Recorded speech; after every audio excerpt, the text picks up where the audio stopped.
and that's totally fine. So with Alla Prima, I've got to move a little on the fast side. And I'm trying to get a finished painting by the end. And as always, my drawing medium is going to be raw umber. So I can go over my palette real quick. Some of these paints are getting a little long in the tooth. I really got to use them up, but that's titanium white. Normally I like flake, but I had this ready. Cad lemon. This is cad yellow medium. Somebody just gave me this. This is cadmium orange. I don't know how much of that I'll be using. It's normally not on my palette.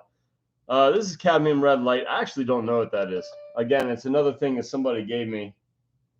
And yellow ochre, raw sienna, raw umber. All right, burnt sienna and raw umber.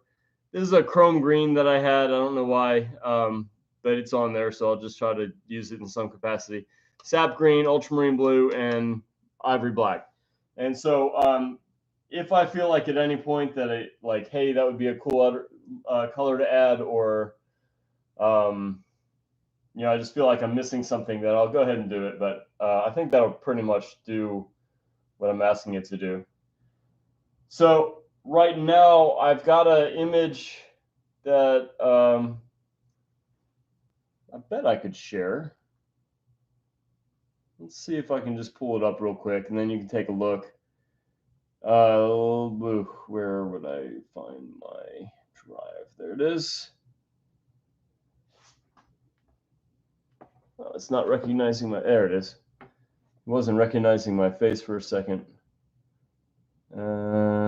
Animal. I have a file of animals. I need to share it with YouTube too.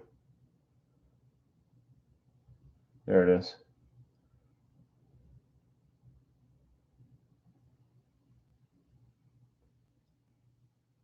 I have a good picture of a tiger I was thinking of doing. I know that would make Karen Bendersky happy. All right. So if I I don't see your shared screen. No, I'm working on it. I just had to get the image ready. So let's see. You're not. Are you? I don't know why it completely turned off. So let's go to. You now. Now I see you. Before I didn't. If I go to screen, let's see what happens. Did this? Is this the image up? No. There's no image of a tiger lion right now? No. Why? Okay. We're just gonna get painting because I just want to get something down. But I'll try to mess with that later. So right now I'm just gonna map out my composition. This is gonna be very abstract, and I've got to be able to see my lines through this kind of previous little study. And I'm not going to move on from this simple line work until I'm happy with the way it's working. So just bear with me for a second. I'm just going to do what I call mass conception, which is simply looking at masses and deciding that they occupy a certain proportion that I can use to feel confident that I can map out the next stage, which is going to be abstract simplification. So when I say abstract, I mean the very, very real shapes that I see when I squint. They're just not canned answer shapes. They're not like an eye shape and a nose shape and an ear shape. It's all going to be whatever intuitive, whatever real shape that I see when I squint my eyes. So there are some creative decisions I'm going to make too, and that's going to be more along the lines of simplification. So if the edge is made of hair, I'm not going to go hair by hair for the initial drawing. I'm going to go for whatever I feel is the bigger shape. So if it's mostly hair when I squint, I'm going to block in the hair. If it's mostly the background when I squint, I'm going to block in the background. And that's as simple as I want to make it for now. Now, again, it's going to be a little tricky to see my drawing through this previous painting.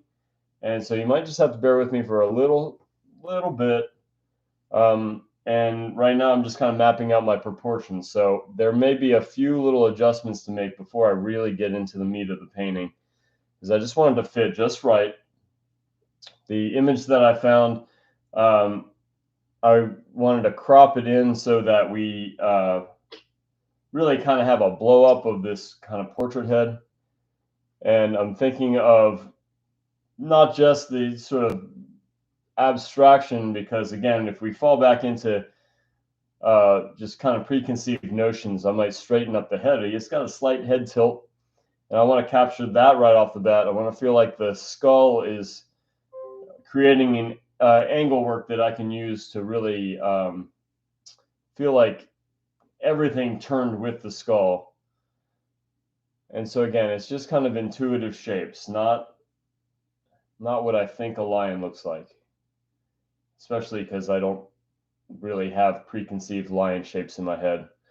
But we're still going to be influenced by what we think noses and eyes and mouths look like. And I really don't want to be distracted by that level of, I don't know. Those probably aren't going to be the real shapes that I see. Let me put it that way. So this will be really clear as soon as I get to that next stage where I'm just simply going to blast in a lot of big masses of color and value. But I want the shapes to fit first, and I'm not really willing to move on from this stage until I like this configuration. Like, I might be scaling it up a little bit big right now because the vignette of the mane I think is really neat. So I might actually scale this down. So that's going to be like my first round decision making, to say that I need to be a little smaller than what I'm doing for the composition that I want. And I don't have to settle for anything at this stage.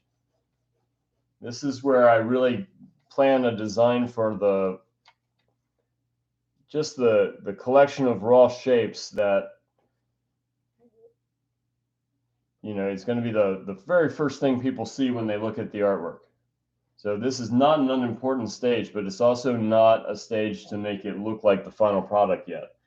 It's a stage just simply to make sure that you're going to design this basically a rectangle. This is probably going to be more like a square composition by the time I crop it, but you get the idea. It's just going to be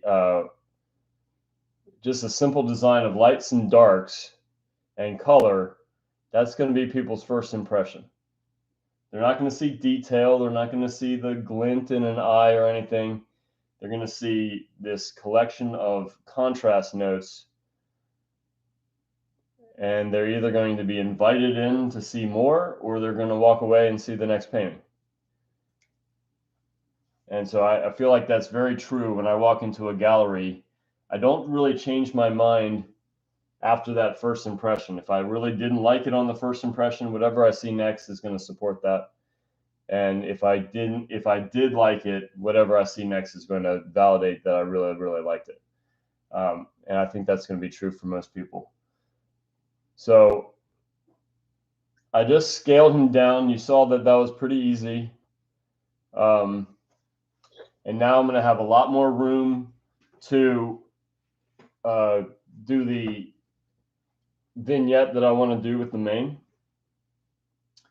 And so when you can keep the design this simple, you don't hesitate to make the right decision.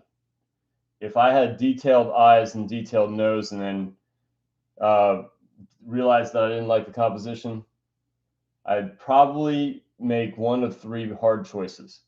And that would be to design everything and just, you know, about where I started and settle for a bad composition, or I would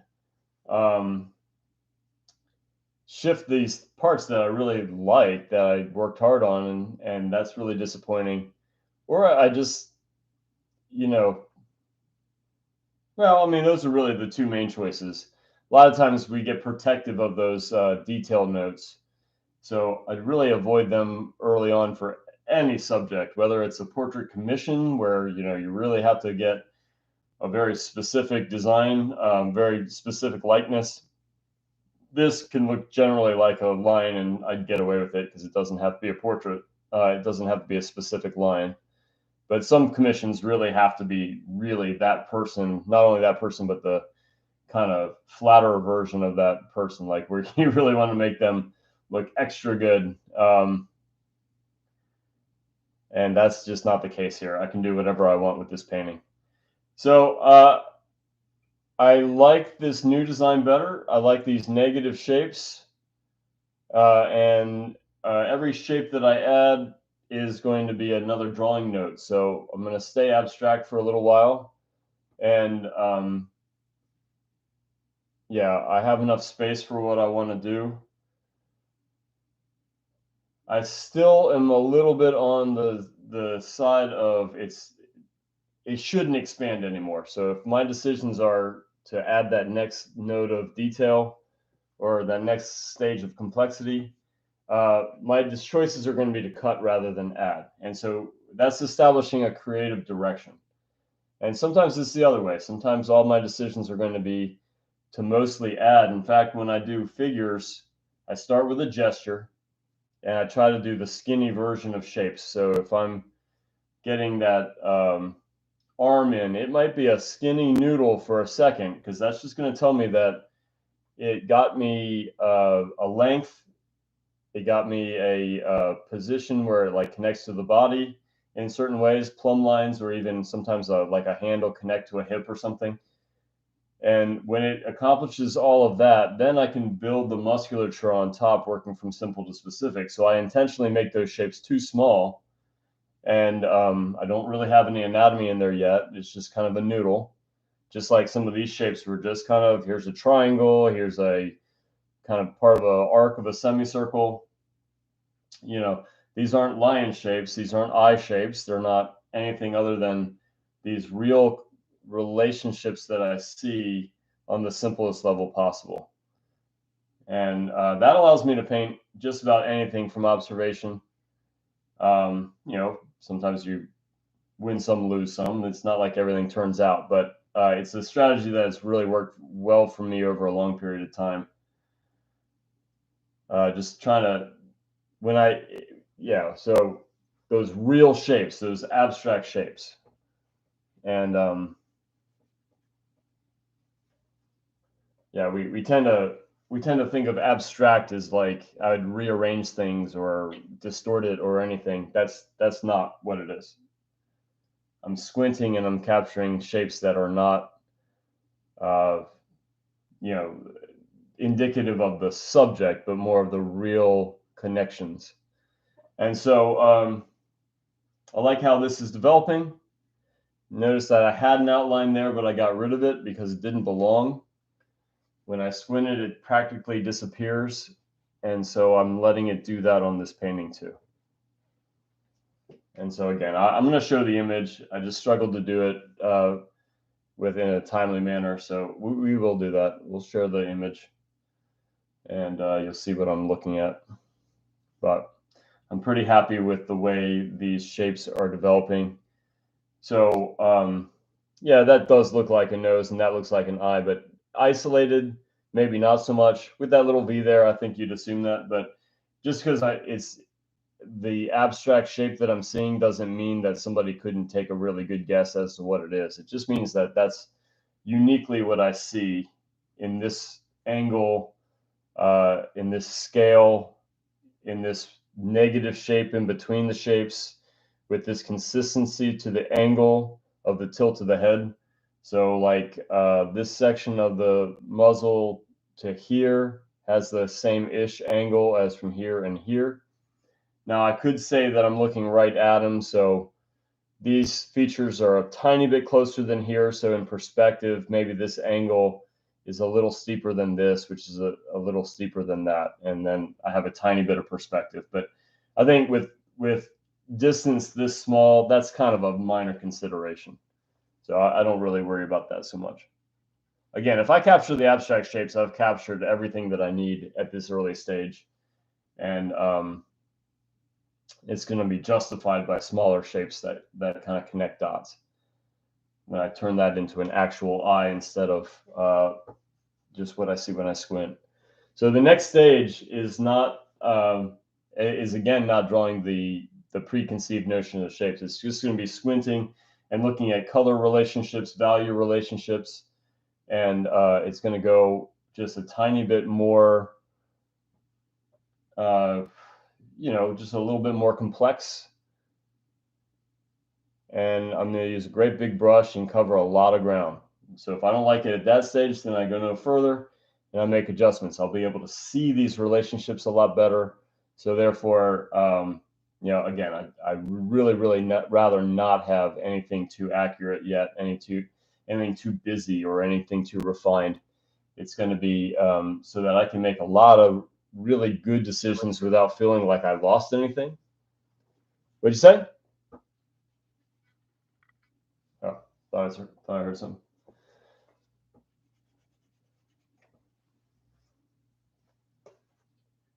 And so I'm liking this.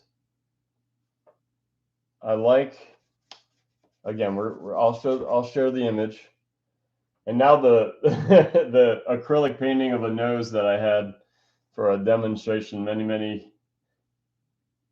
years ago is now officially gone.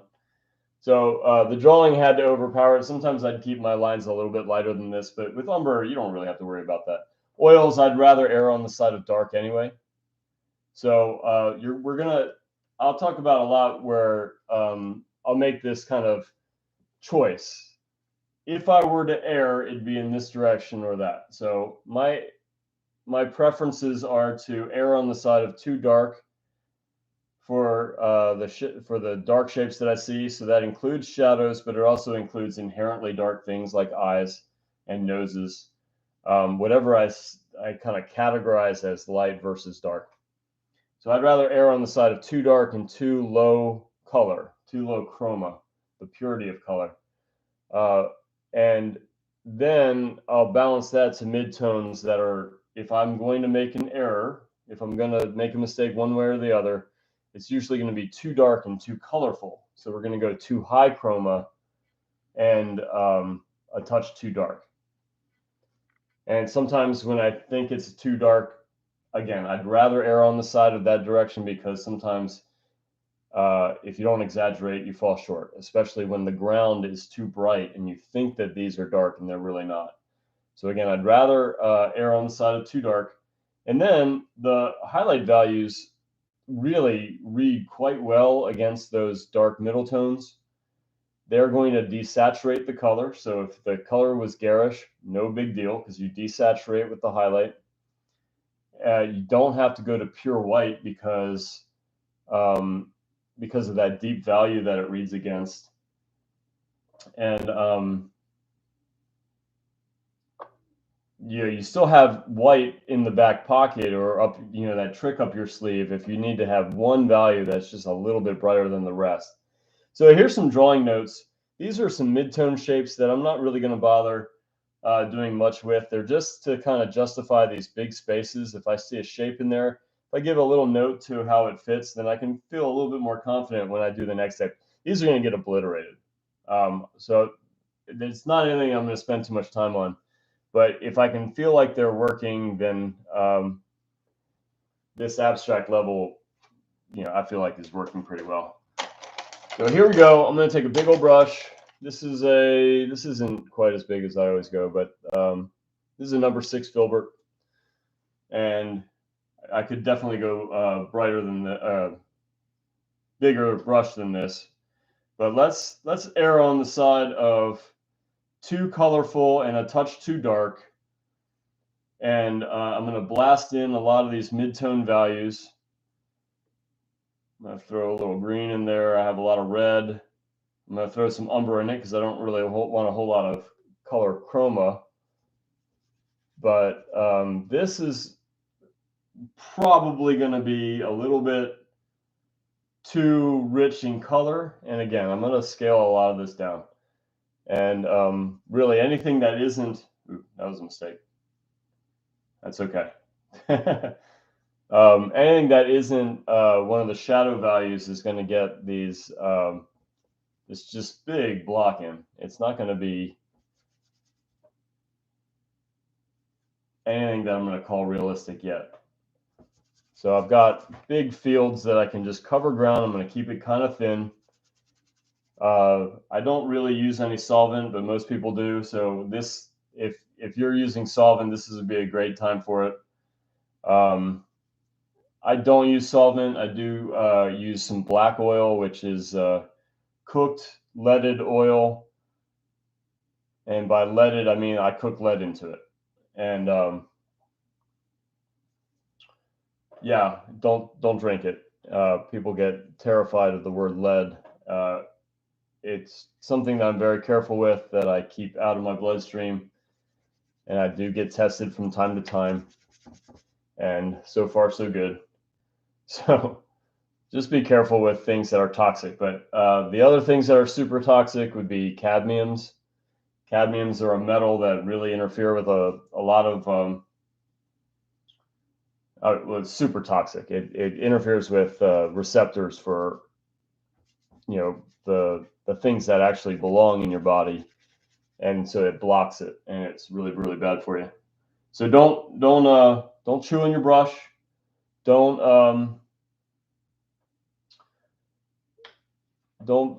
have paint all over your hands and touch something that's going to end up in your mouth. Don't touch your kitchen supplies with oil paint on your hands.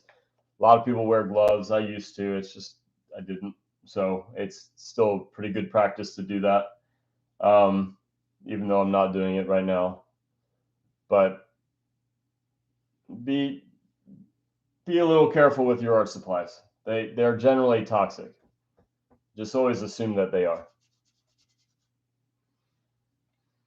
So now I've got a mid-tone light and a dark, and I'm going to go with a second round of midtones that's going to be a little bit yellower and a little bit brighter.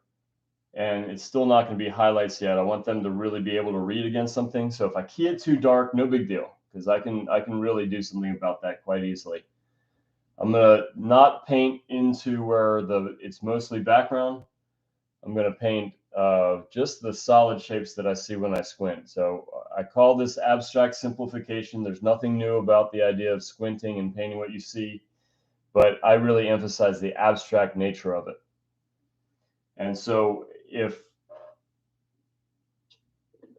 you see a shape and it doesn't look like a nose shape, paint this shape, whatever it is, if you're observant.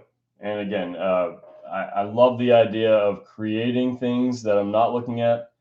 That takes a lot of understanding of what you're depicting. So even if it's something like fantasy, you still maybe want to have an anatomy structure in there,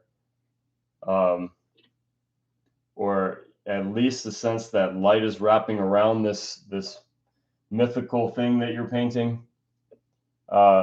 And so it just takes a lot of understanding to be able to just kind of create realistically without observing anything.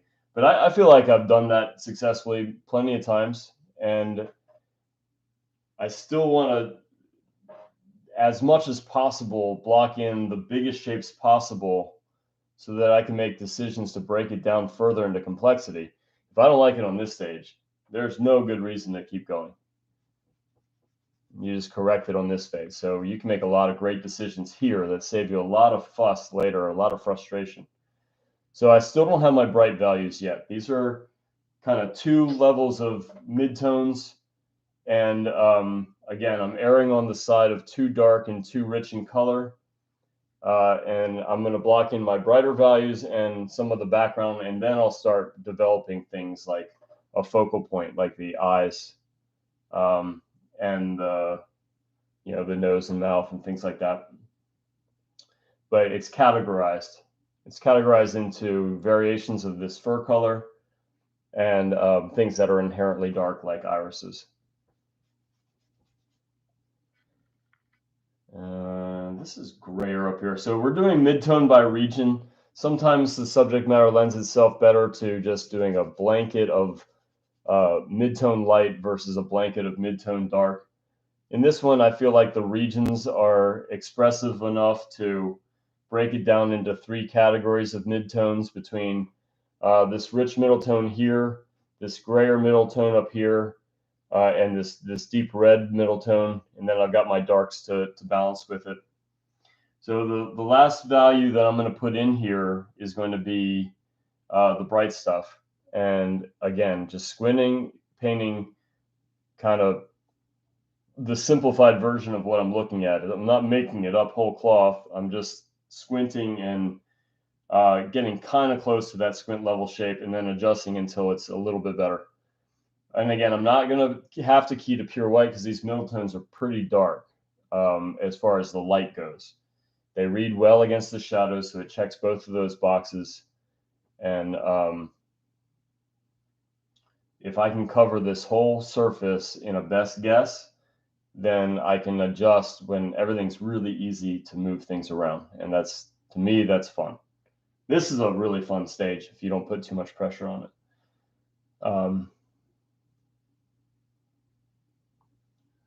Very suggestive, very carefree. In fact, this, I was about to put light in here and it doesn't belong, so I'm not going to. I'll go back to my middle tone for here. As I go, I'll be honing shapes just a little bit, but again, I'm not worried about noses and mouths yet. Or eyes, for that matter.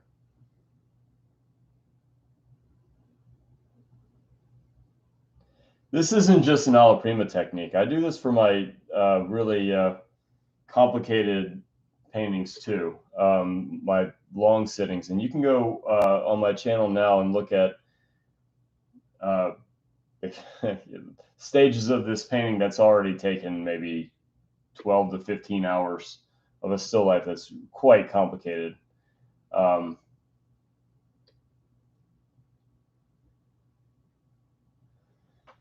you'll see a very similar approach. So things like basket weaves and lace tablecloths and seashells. Very, very complicated subject matter. It's going to be a high detail painting. This is not. And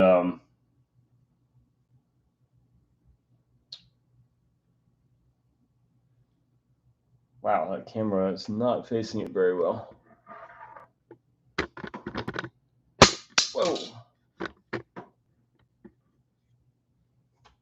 Okay, so right now I'm at a good spot, especially because I've covered over that previous painting.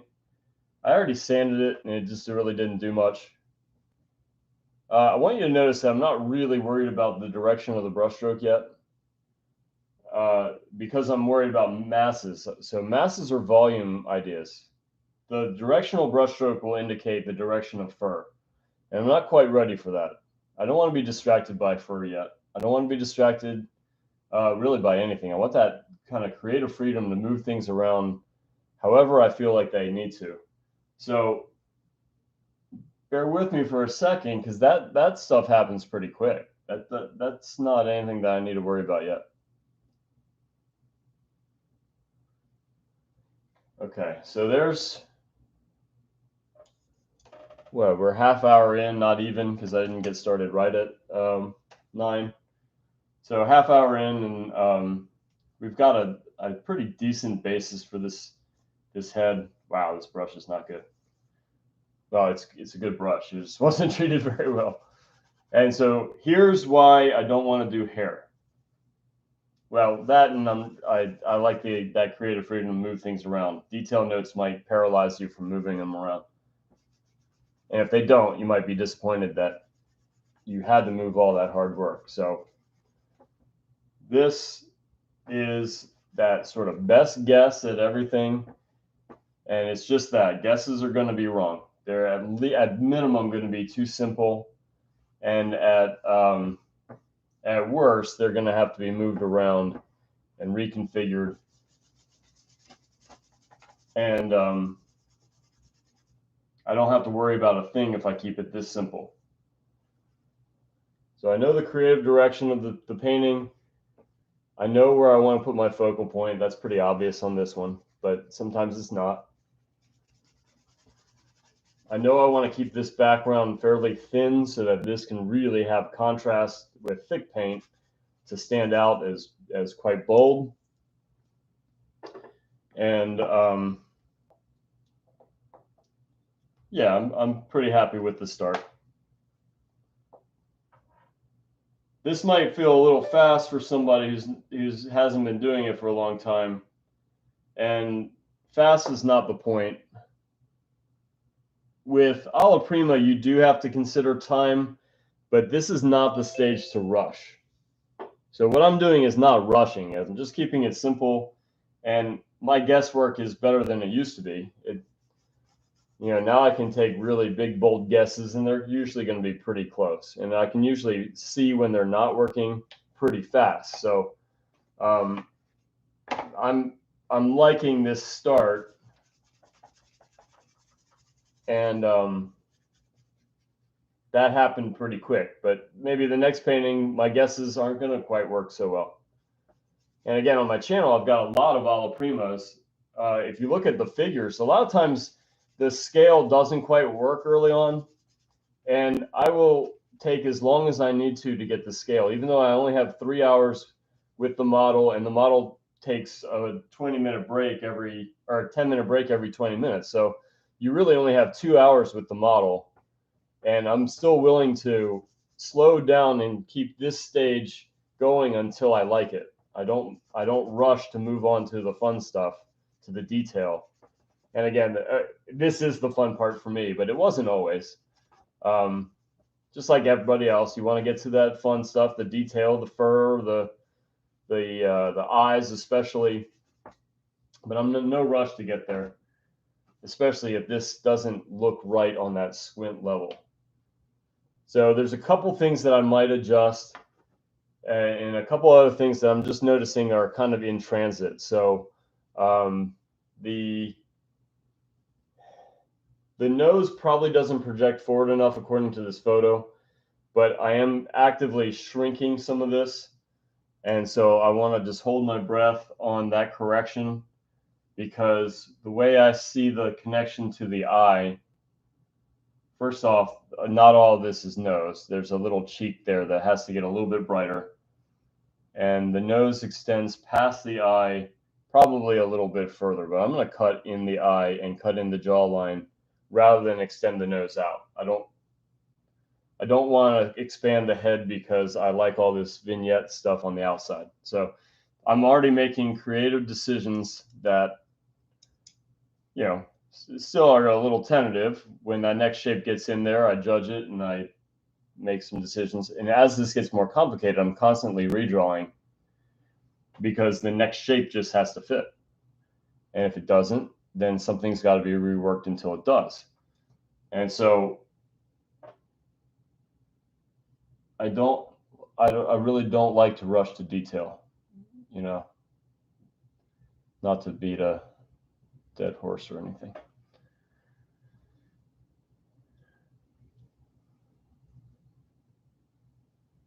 And so way too much contrast in here. That's going to get resolved. That's just part of that idea of exaggeration and clarity. So I like a lot of clarity early on. Even if it looks a little blocky or sloppy, if I can really see the edges of shapes, then I can judge their relationship to other shapes. And I would much rather have clarity over style. Style will come later. Style will be when I really like my collection of shapes, and then I can just really blast away. So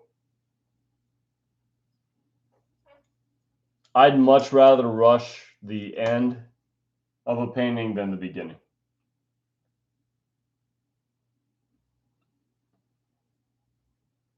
Looks like I'm rushing, maybe. I'm not. This is only a rush insofar as the shapes are big, but they're simple and malleable. I can move them around very easily.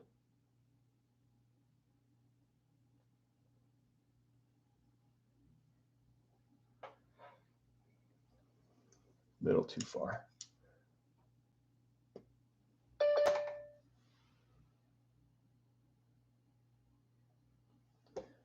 All right, getting some people. That's great. Welcome everybody that joined. So anyone who just joined, I started this with big kind of line work and masses of dark, just simply with umber, intuitive shapes. So,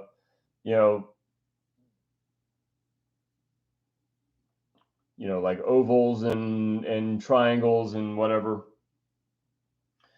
And then when I like that, it's just simply squinting and looking for a collection of shapes that fit together. And those are going to be fairly abstract. And so now the collection of abstract is sort of giving me the proportion I want, but I'm actively refining by shrinking the head because I want to protect all this vignette work on the outside. And so I have kind of a creative vision of where I want to go. Sometimes that changes over the course of a painting.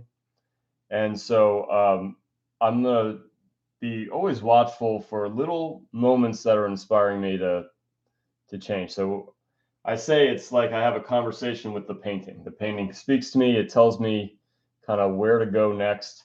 It tells me what's working, what's not working, where I can be bold and expressive, or where I need to tamper something down so it doesn't take away from areas that I'd rather the eye to go. And that's a big consideration for me, not just making things bold and exciting, but also where bold and exciting really just hurts the painting. And there's a fine line sometimes, because you might really like an area that's looking great, but it really kills the idea of the painting. And then you have to make that kind of reluctant decision. It's like, yeah, it's for the good of the painting. Got to do it. Or sometimes you can make that decision to make that area work, maybe even make it the focal point. And so you can have an open dialogue with your painting, and it'll have a voice. Sometimes it's a little mean to you. It is to me sometimes. I'll say, whoa, that's looking terrible. But even that's good information. If you can catch it really early on this blocky stage that something really isn't working, you saved yourself a ton of time and frustration from all that detail work that's going to make it a lot more reluctant to move, to make decisions. So now I'm doing second tier shapes. I might start thinking of the direction of the hairs of the brush, but it's only a minor consideration. Right now I'm still looking at the masses. And so there's just a secondary pattern within these flat masses that I just really want them to fit more than be kind of a neat style yet. I'm not really that worried about style.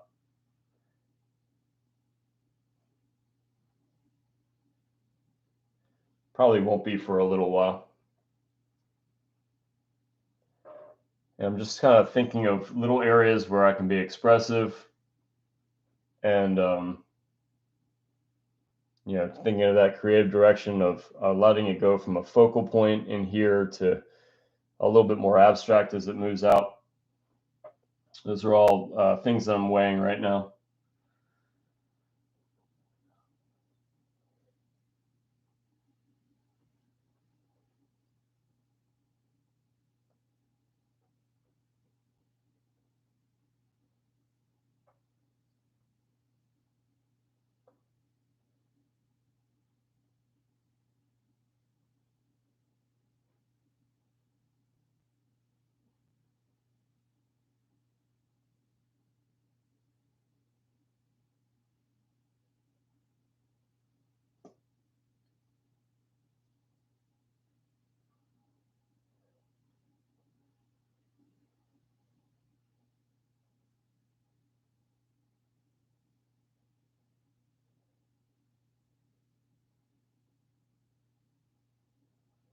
I don't tend to worry about edges early on.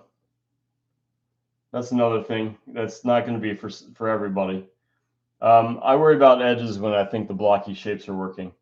That really doesn't work for things like acrylic or watercolor. Like, yeah, you can definitely recover it, but any sort of translucency to the paint layers that try to cover the hard edges and things like that, that hard edge is going to come through. And so it really kind of dictates how you're going to paint moving forward. So yeah, it's not like you can't change it. It's just you're going to really be forced into like pure opacity And then you might even have to introduce a texture that you might really not be considering early on. So it just kind of forces you into decision making. And I want to be completely free to make choices as I go. And it doesn't mean that I don't have a plan, that I don't have a goal for the painting. It just means that I want to have the full range of options. So hopefully that makes sense. Oils, you don't have to worry about it, but acrylic, I would definitely be more mindful of softening as I go. And watercolor, I'm going to avoid these rich darks for a while because it'd be hard to get them back if I've made a mistake there. Oils on this stage, you really can't make a mistake. It's impossible. So even if this were really not working at all, what would I lose by wiping this out and starting again? Nothing, because I kept it so simple. And and the only reason that I'm at this stage is because my first round of simplification worked with that mass conception idea, and now I'm ready for second tier shapes. And so yeah, if that previous stage didn't work, it's not time for this yet. And yeah, coming along about where I'd like it to right now. Gosh, that looks so bad on the YouTube camera. Audience is coming and going pretty wildly.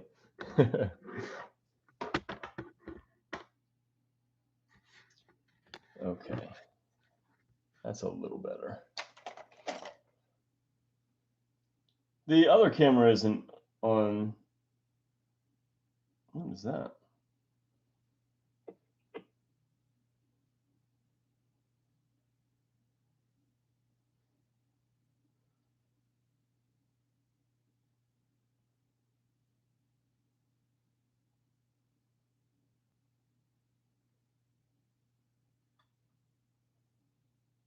There. Okay, better.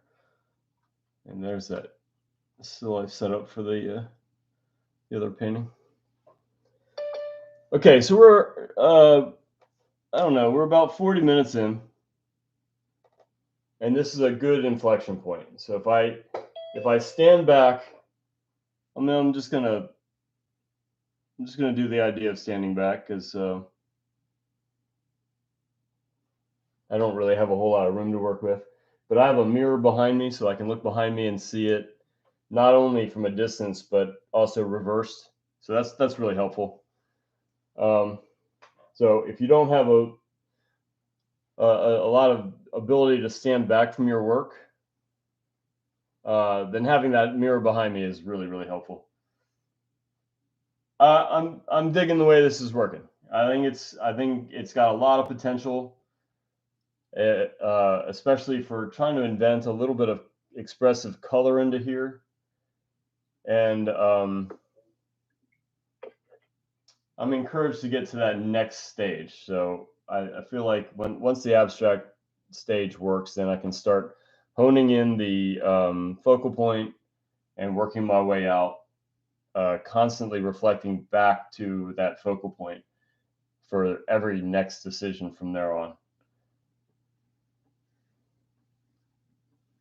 And it really wasn't time for eyes and noses until this stage has that feeling of kind of coherence between everything. And you're going to see that is definitely not other people's style. It's just mine. I like it a lot. So it works for me and maybe not for others. I'd say learn it all. Like I know how to paint where we develop from a focal point and work out from the very beginning. I don't like that as much, but other people do. I would just say try it all, and then you'll find uniquely what you like, as opposed to some kind of like one size fit all technique. I've always liked to take guesses early on rather than a ton of measurements. Not that measurements are bad, but I'd rather have the ability to hone my eye with every painting, and hopefully it gets a little bit better with each one.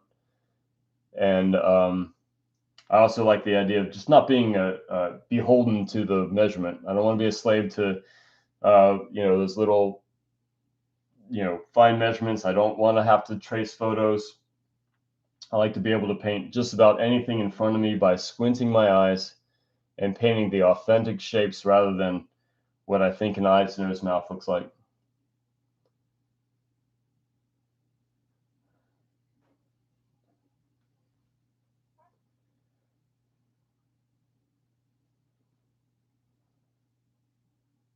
So yeah, I'm about to jump into the eyes and make them look good, and then I'll get into the nose and all this development.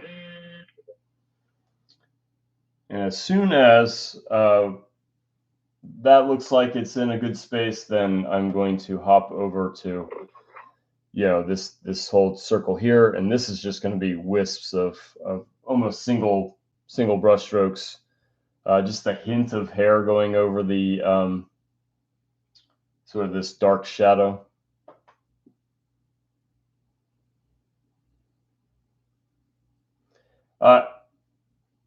Quite open to people just chit-chatting with me if you want. You can ask me questions, anything. It doesn't even have to be art related. We can just chat.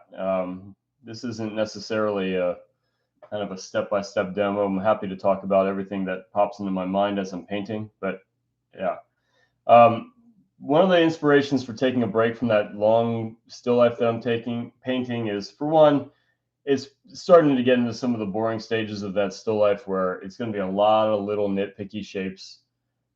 It's the subject matter lends itself to a lot of detail, and detail is slow for things like lace tablecloth and basket weaves and really complicated shells. That painting is a very slow painting. So I'm taking a break from that just to switch gears here. But the other reason is that the Schuler School of Fine Arts, the school that I come from, is hosting a juried animal art contest and exhibition. And so I really want everybody to feel inspired to check that out. We're at schulerschool.com, and it's called Fur to Feathers, and it's really open to anybody who can, especially if they can get the artwork there. I think we have to have special arrangements for people that are online only, just to say that if the painting sells, and we really hope it does, but if the painting sells, then you'd have to arrange for shipping with the client. It'd be really hard to manage all that from the school side, but really hope everybody checks it out. It's called Fur to Feathers. It's by the Schuler School of Fine Arts, and this is I'd rather pick an animal subject over any other right now for the sake of the show. All right. I said I was going to develop the eyes. I haven't gotten there yet, but I'm getting really close.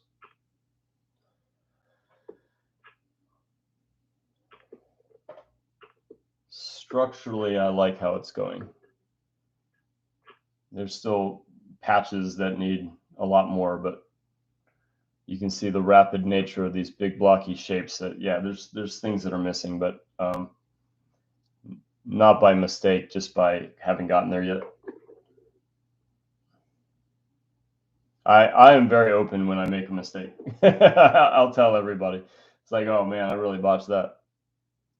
I also like to talk about how I'm going to problem solve my way through problems. So yeah, I don't really shy away from saying, okay, this brushstroke is in the wrong place because the anatomy of the skull is going to do this or that, and this is how I'm going to fix it. Just like the problem solve of saying that if I'm going to make any sort of modification to the outside shape, it's going to be cut, not add, for the sake of the composition. And so that's not so much correcting anything. That's more of like, I have a creative direction that I want the painting to go in, but if I do something that I feel like didn't go very well, I'm very quick to call that out. So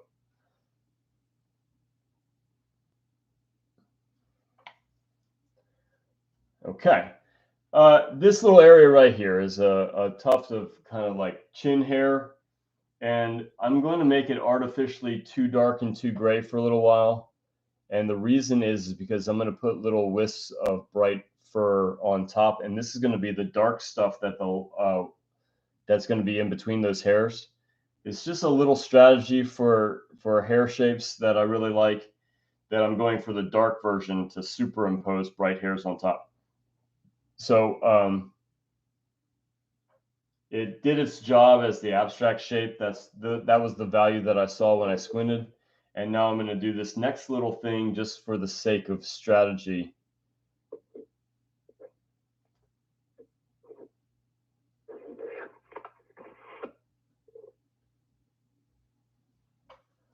Liz, you there? No? Yes, I Oh, am. you are. Someone had a comment, so I was going to find the link for the school and put it in a comment in the chat. Oh, perfect. I was going to ask you to do something like that if you had information about the show. Okay. Has Andy put well, he wouldn't have put the trifold online yet, has he? But he has information on I there. haven't seen that, but people can enter their images and populate the spreadsheet. Right. Good. Okay. So I will harass Andy until he puts the trifold on. That's kind of a new development because we were waiting for the judge to get us his work. I'm gonna look and see if it is there. So we have a fantastic judge this year. He is a graduate of the Schuler School, but long enough ago, he really doesn't know any of the current students or anything. I like to really have the judges be impartial, and he will be. He doesn't really know anybody that will be part of the contest. Fantastic judge, though. You really ought to check out his work. It's Michael Timothy Davis, and real proud of the work that he does and how he represents the school from afar, of course. You know, he has his own little gallery and teaches in Shepherdstown, West Virginia. And the Schuler School is in Baltimore, Maryland, pretty far away, but very impartial judge, but a very, very good one.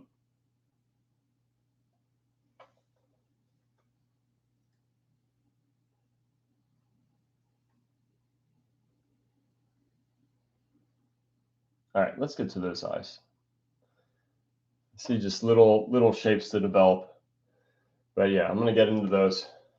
This is still a little harsh in here. And again, I did that on purpose. I would much rather err on the side of too dark and too rich in color and have to mute that down than too bright and run out of room for the brighter values of like highlights and bright patches of fur and things like that.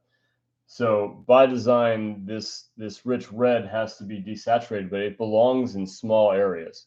So that was a big, broad, generous area of that rich red, and it only needs to be hints of it in certain select spots.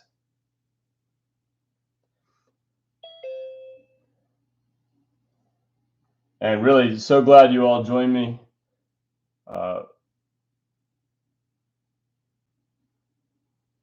Really, just ask me any questions or let's just have a dialogue if you're up for it.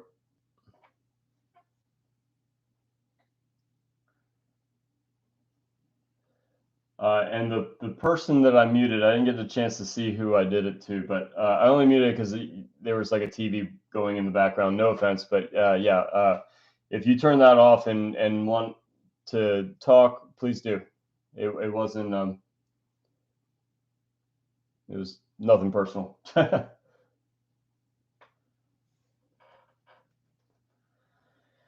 One other thing that I can say about this start is that I maybe scumbled a little bit in the beginning, meaning that just kind of continuous kind of scribbling. But now it's really 2 or 3 brushstrokes per trip to the palette at most, sometimes just one.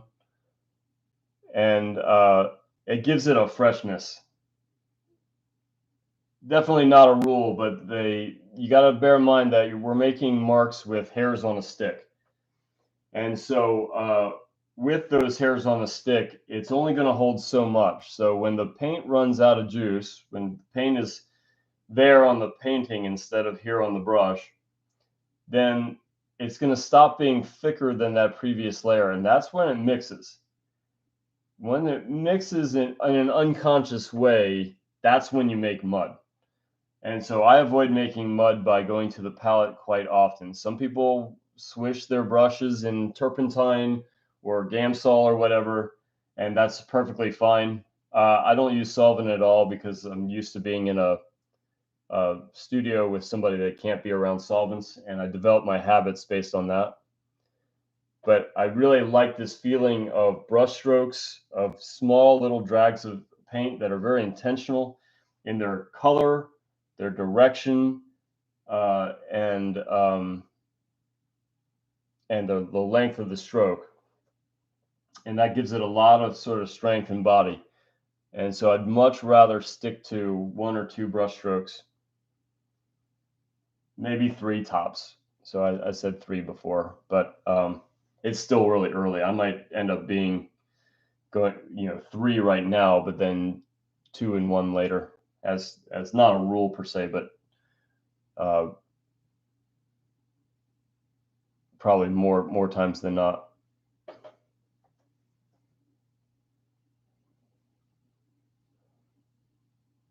Okay. So the eyes themselves, I use the largest brush I can handle for the shape that I'm making. And the eyes are a pretty small container of small shapes. So now I have a small pointy brush that is going to give me these relatively small shapes that I want. And I'm going to overemphasize some things with creative decision, like this real amber glow that can come through the eye. I'm going to support that with really rich darks. That refracted light, meaning bent light, that refracted light really only belongs if you have a bright highlight, which I'm going to try later. I'm going to put that bright highlight in, and if it doesn't belong, it's not going to stay. But it justifies having that glow coming through. Now, as an artistic license point, you can do that anyway. You can put a highlight where it doesn't belong, and a lot of times you'll get away with it. And you can put a refracted light even though you don't have the bright sparkly highlight. You can try those things. If it looks like something's wrong, like it's inconsistent, then maybe you change your mind. But yeah, you can always try it because they are really nice ways of exaggerating something that's clearly going to be a focal point like the eye. And so I'm not going to use pure black here. I feel like if you make the darkest darks hot rather than cold, like black is cold, but if I can make like the pupil of the eye alizarin in black, like a really deep red, then it's going to look blacker than black. It's going to have a little bit of life to it, and it's going to be quite expressive. So if I had to choose between that being the darkest dark or another area, I'd pick the eye. And if I had to be really careful with that top range of accent light, I'd want to probably mute down a couple other areas. So it's really good in any given painting, except for maybe like fog scenes or something, to explore the full range of values. If you're stuck in that, if you're thinking about a 10 value scale and you're stuck in that 3, 4, 5 range, your painting is dull. So I like to really explore the full range of possibilities from almost white, if not pure white, to this pure kind of red black. But the accents, those kind of 1 in 10s, those are going to be really special moments in a painting. And so I really don't want this red black everywhere. I want to be pretty selective where it goes. Same thing with white. If I had spots of pure white, then if I had them everywhere, then they're not special. But if I relegate them to maybe 1 or 2 spots, but then I support it with a lot of like 8s and 9s, yeah, that's going to be a really dramatic painting. And so it's going to hopefully develop really nicely in that direction. Now I am just kind of redrawing a little bit, but I'm going to start really considering the direction of the brush stroke to indicate kind of the direction of the fur. Around the eye, that fur is really thin. I'm also going to add some colors that hopefully I can get away with. A little bit of exotic colors, kind of high chroma oranges and reds, and maybe even some greens in these darker areas, and purples, things like that. It would work as mostly kind of like monochromatic tans and things like that, but we'll see what we can get away with and still be, you know, descriptive of not only form but kind of lion idea.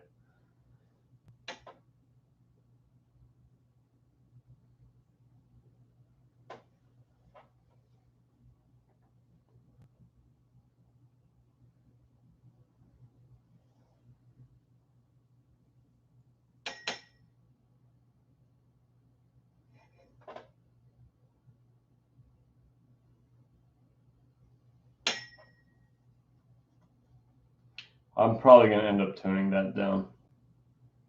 I gave it a shot, but I think it's too much.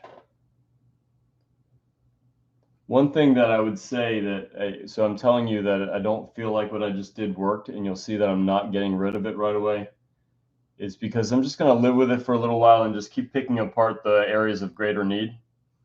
And when I get back to it, I'll have more information to work with. So I don't really like that knee-jerk reaction of it's wrong and I've got to keep working it until it's right. I like this idea of bouncing around, just taking mental notes is where I need to go revisit. And sometimes what I thought was looking wrong now looks better because it has more information. But even if it is still looking wrong, great, right? Because now I have more information to get it right in comparison. So I'm not really going to worry about, you know, fussing at any one area when I've got all this ground to cover. And that's not even an alla prima idea. That's more of a, you know, just one of my best practice. I'm not going to call it a universal art best practice. I'm going to call it something that really works for me.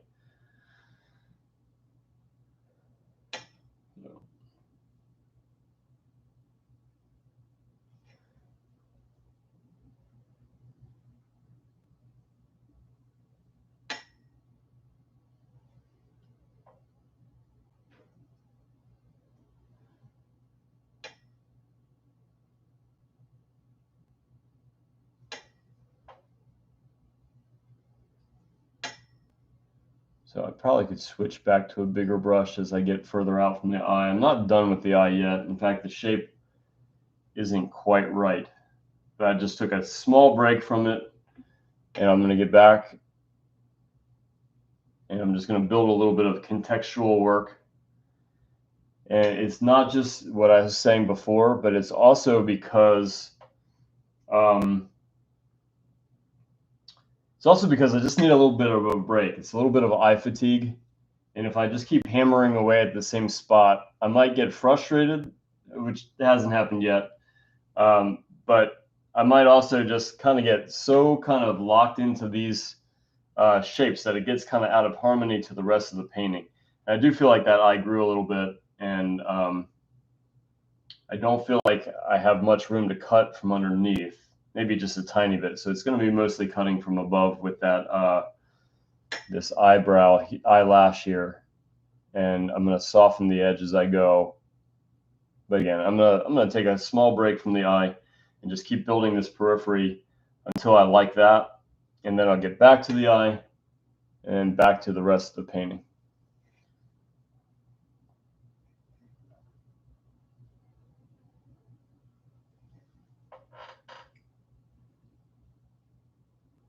I'm not so familiar with lines that I can make up a whole lot, but I do have a lot of experience making creative decisions. But right now, I'm making some small choices, but more on the lines of I'd rather err on the side of, like I discussed earlier. And the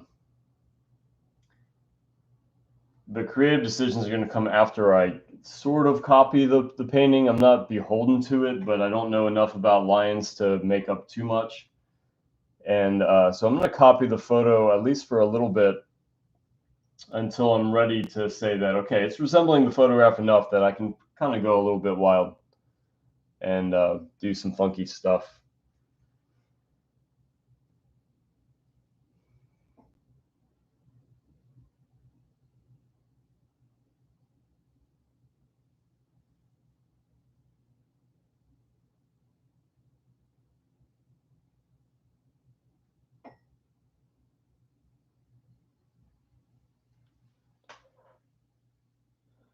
I'm going to work that far eye a little bit. Working the eyes as a pair is a really good idea. So just do a little bit here and then a little here, a little bit here, a little bit there. If you're working from a live model, and I do a lot, at least every Friday, if not also Thursday and a few other occasions. But if you're not doing the eyes as a pair, it's likely that you'll have two good-looking eyes that aren't facing the same direction. So really good idea to block them in as a pair. And say that one of those eyes moves a little bit, you're just really looking at it for a reference for light and shape, but not changing your drawing in the way it's looking, unless there's a really big mistake, and then you just have to reharmonize both eyes, not just one.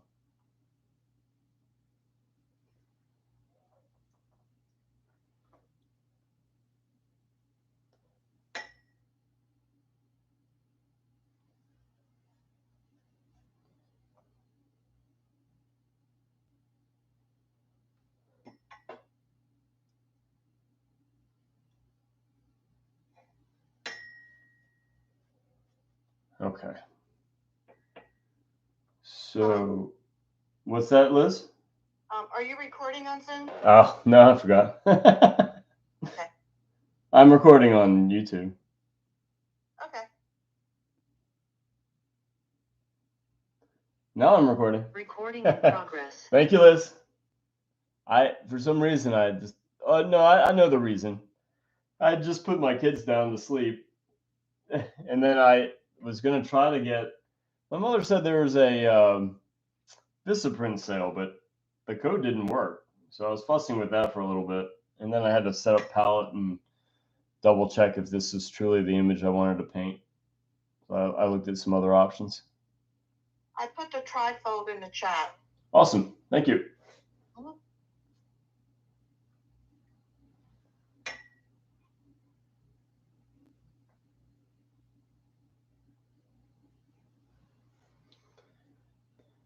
I haven't really looked to see who's in the audience, so if I haven't said hi or anything, hi, but I don't really know who's there.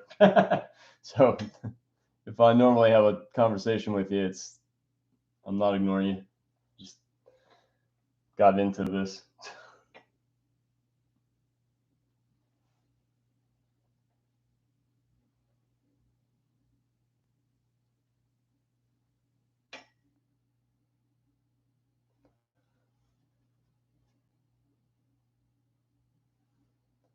Okay, so the eye itself. I'm gonna try that little highlight in just a second and just see if it's something that I want.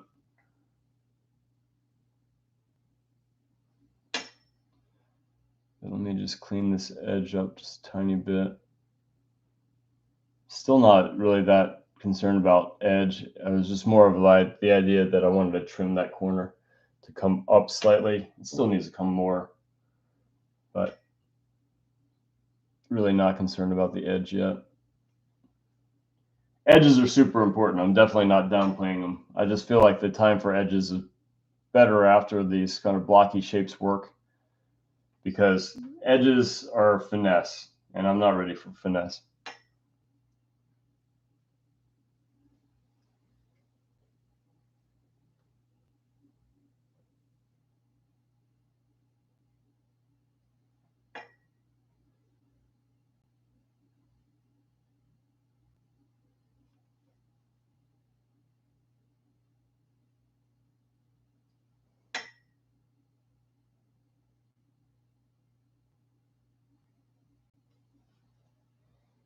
Okay, so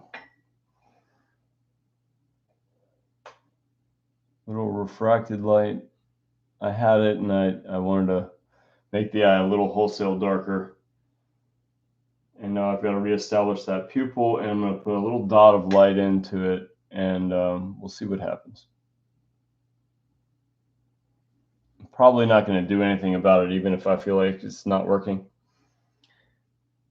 Just simply for the idea I was saying before, is I'd rather just leave a note that I don't feel is working for a little while, and get back to it when I have more to reference. But I like that. I'm going to keep it, at least for now.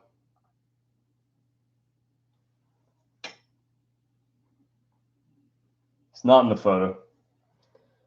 Probably doesn't truly belong with this direction of the light, but so what? I'm the artist. Okay, moving forward.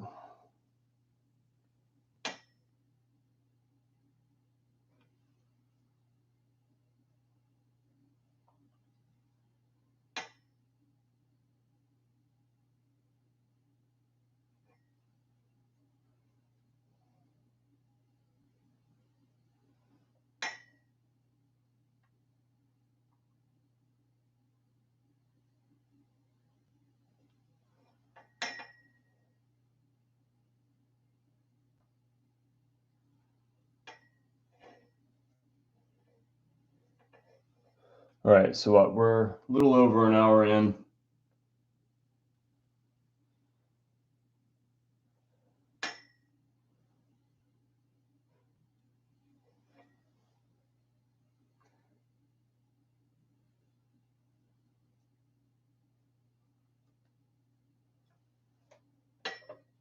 I'm going to switch back to a bigger brush. The smaller brush already did its kind of roll, and I'm going to try to make as much as I can work on the simple level and then worry about fur later. But I might start considering the direction of the brush stroke, just because those little hairs of the brush, they do suggest a direction. That was way too bright.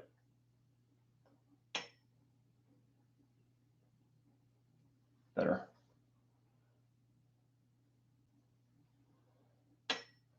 Sometimes too, when you feel like something's too bright or too dark, one thing that you don't necessarily know quite yet is if that's true or if it's something environmental that's making it look that way.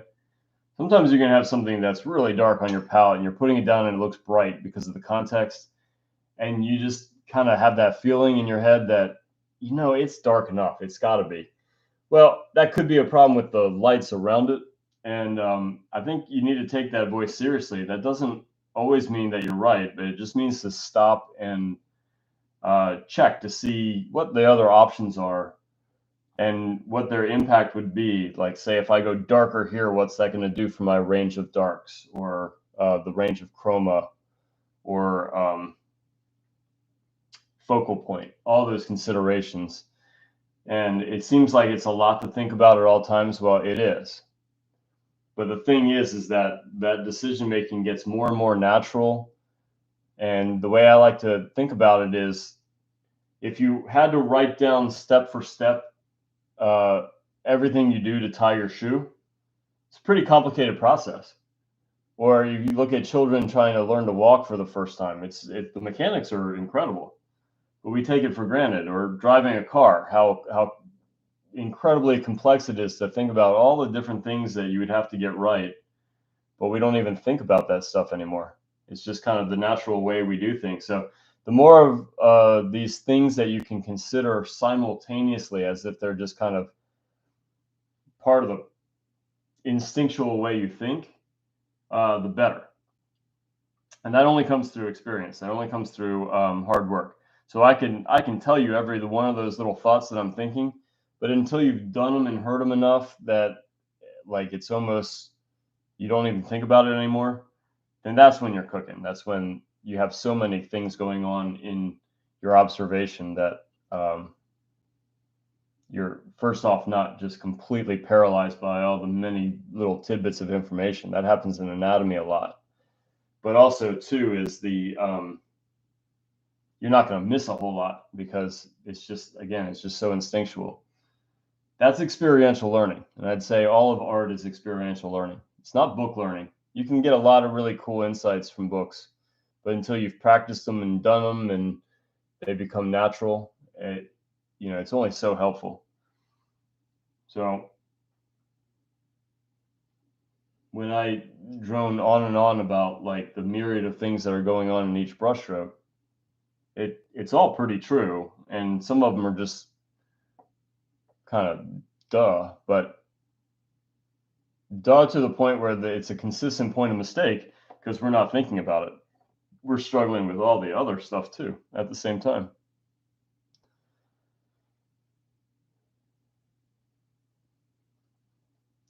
So I'm going to start developing a little bit of color too. A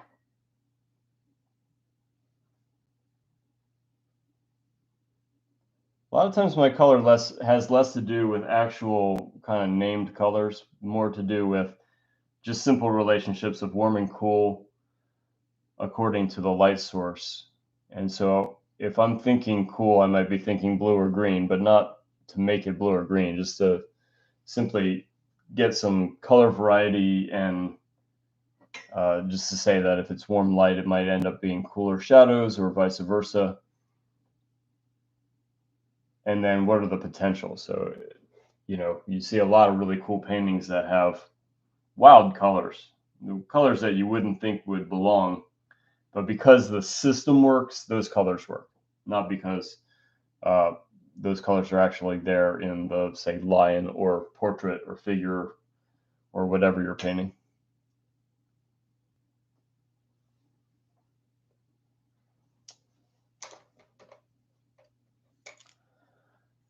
I'm not thoroughly done with the eyes yet. I'm just taking another little break, not because of frustration, just because of there's other fish to fry. And I talk about it and then I start working on it. But I'm going to start being maybe a little bit more expressive as I go because I feel like the focal point is working enough to start taking some chances in the areas that are outside of the focal point. And all of it's going to be revisited as I keep going.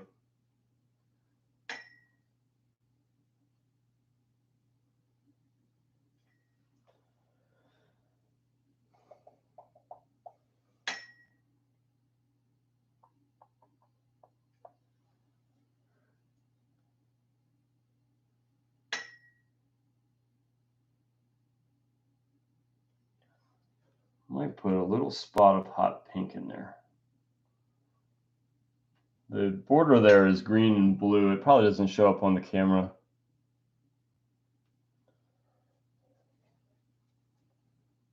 And I'm not going to go with black in here. That's dark umber right now, but I see the potential for some reflected light.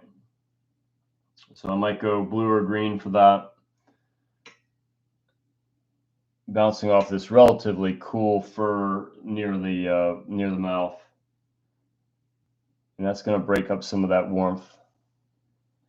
Joaquin Sorolla was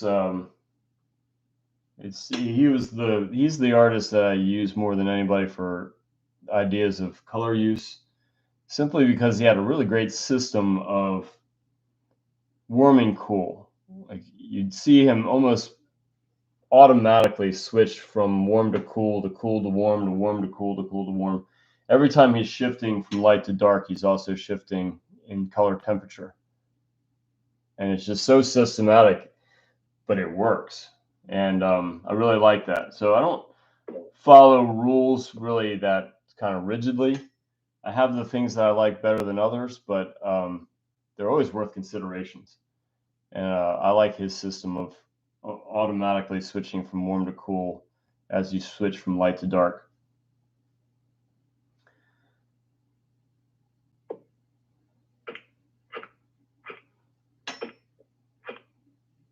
Warm to cool can be pretty tricky. It's always relative.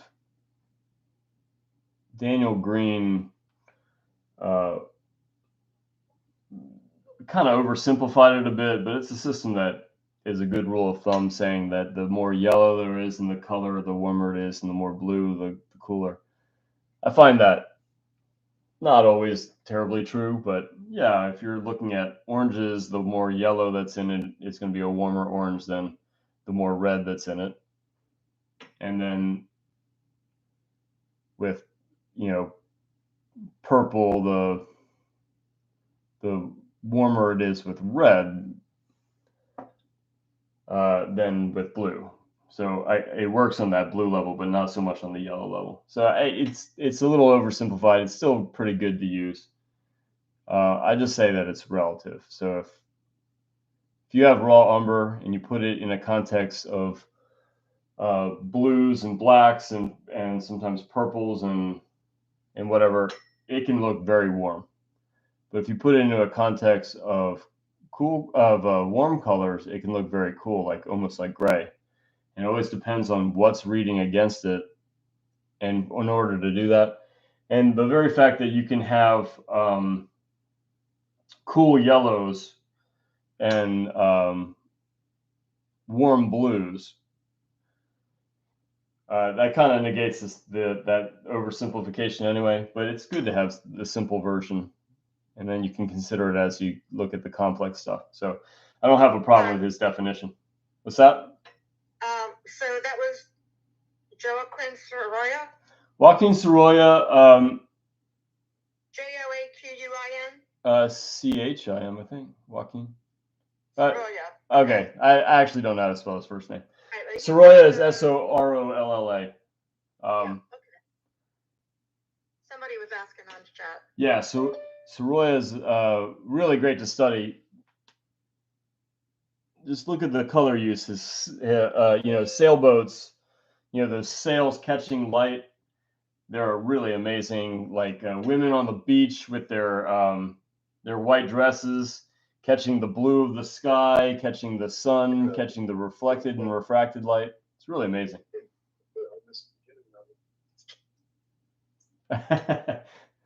Welcome. This is always reviewable on the YouTube channel. But thanks for joining us.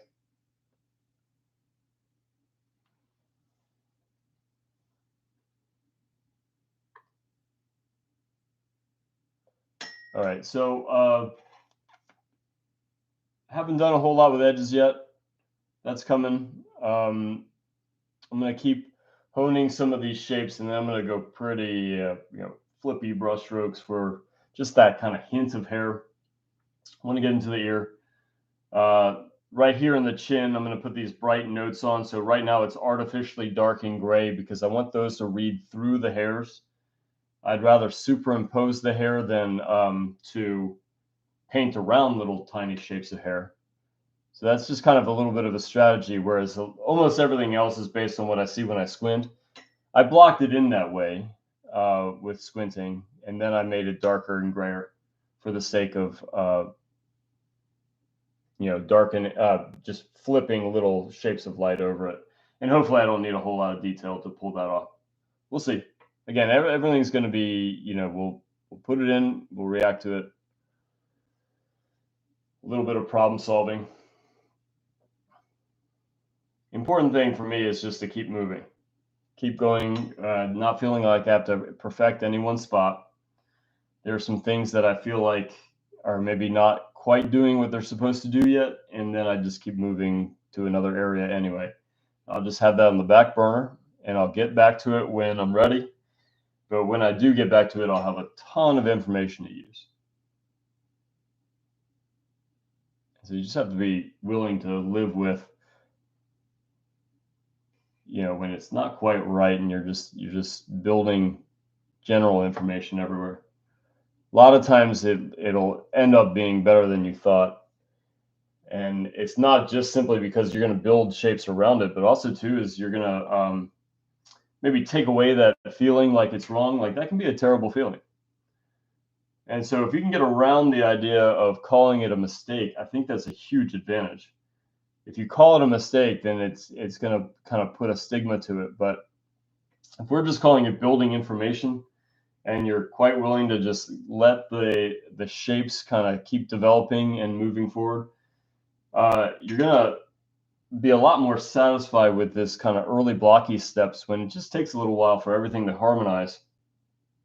And that's why I like to use the biggest shapes possible early on, the big brushes that I couldn't possibly put detail in with, and then continue to move forward from big shapes to small shapes. Each time I add a new one, it's considering how does it fit? How does it relate to the shapes around it?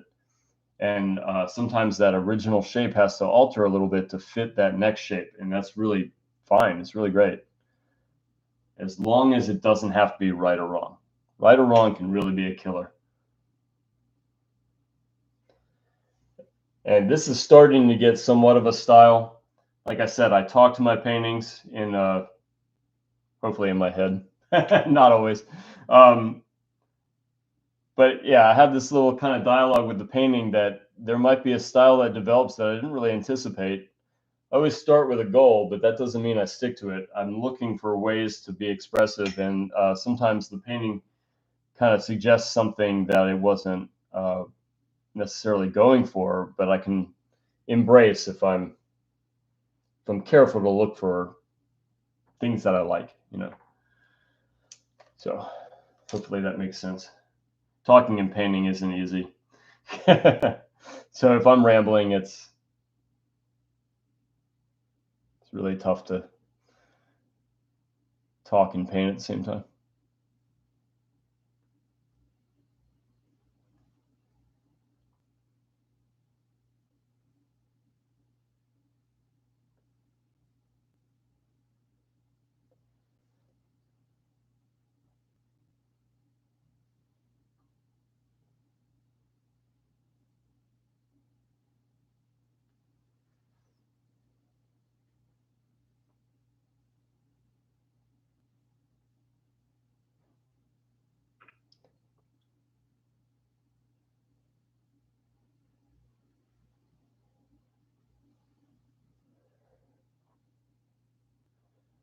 So at this early stage, I have all the things that I need to kind of base the next round of decisions on. All the important stuff is at least loosely blocked in. And so as I work my way out, I don't want anything that's going to thoroughly distract from this area.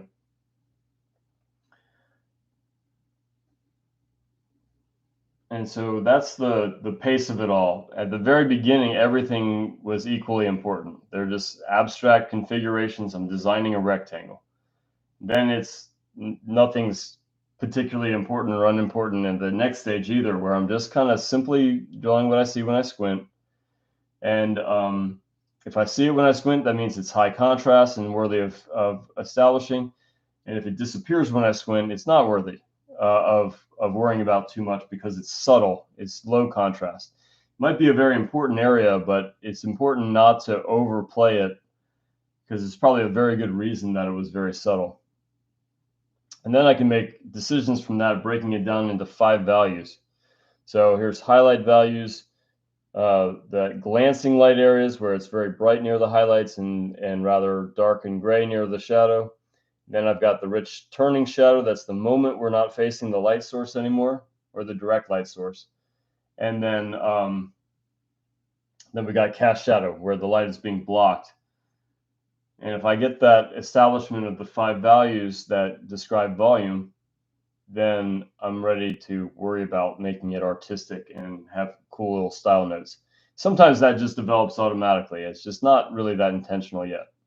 And so now I might really consider keeping that choppy brushstroke, which will influence the way I do the rest of the areas. So when I'm honing into that next level of detail and specificity, then I usually like to develop the focal point where I want the eye to ultimately go and build my way out from there. Little edges like this, I'd really want to have a careful brush because anytime we go from light to dark, that's going to be the high contrast. So all this stuff in the middle, that's very subtle. I wasn't ready to do that until I had my big blocky fields in. So I could have continued this idea of the little flips, but that's a pretty safe area to do broad shapes because it's low contrast. Here, where I have hairs over the shadow, I want to get my tiny brush out and do a few of those, or just turn the brush over and scratch. I can gouge little hair shapes in. Depends on how bright the painting underneath is, or the ground. This ground is a little unpredictable because there was a painting underneath. It was mostly sanded away. It wasn't really that impactful, but it might be a little random what the value that comes through if I scratch is. So some people start on white. I really don't like to, but I'm perfectly fine doing it. And if I scratched, it would be white. If I had like a deep gray, that's usually my favorite, then I know that scratch would be rather dark and gray. It's not really a technique I rely on too much. Something to consider though. The reason I don't like white is because it's harder to judge that initial value. So if I put down something I think it looks bright, but it's only because of the brightness of the white ground, I'm going to be shocked later when I realize that nothing was really that dark. It just had high contrast against a value that really only belongs in like one small spot or two at best. And so you're building to a context that it's going to be a pretty rare moment in the painting. Now, that's not to say you can't take your solvent out and do an imprimatura. No problem. I don't do that. I don't really use solvent very much, but it's fine to do that. I just don't like how when you make a brush stroke, you might pull up some of that imprimatura. So I really like my initial start to be fairly dry. But again, personal preference, not necessarily right or wrong. Just like to talk about those things. I'm perfectly good with some of the things that I do are not really that common.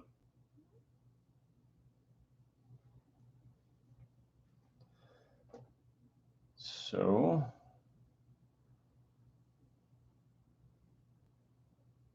still jumping around, trying to create harmony. Just going from one incomplete area to the next. I have a bit of a system of color that's going to describe how well it's facing the light. And I'm thinking of the brushstrokes starting to show the direction of the hair. All the hairs in the face are really small. It's the direction of the hairs on the mane and everything are really long. So those are going to be longer strokes. I wasn't ready for any consideration like that until now. Now that I have an establishment of this kind of triangle of eyes and nose. Mouth is important too, but it's really not much of a shape on a line.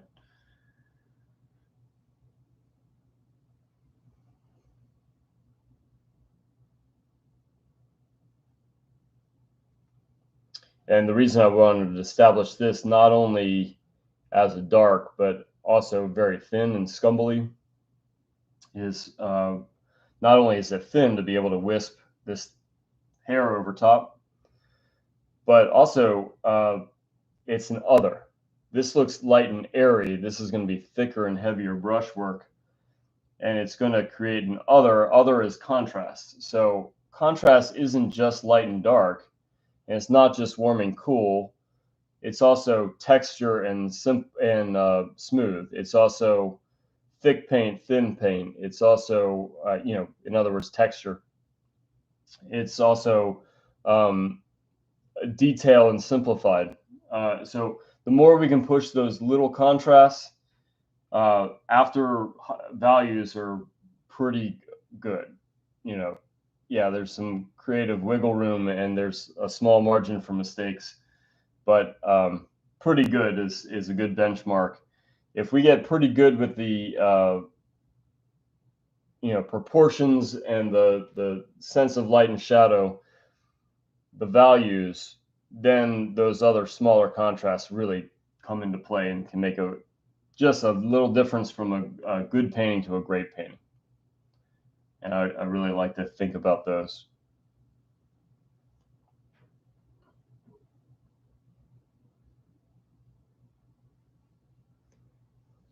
Oh, I have some chats here. I'm sorry. Hi, Karen from Pittsburgh. I am working from a picture. I'll show it.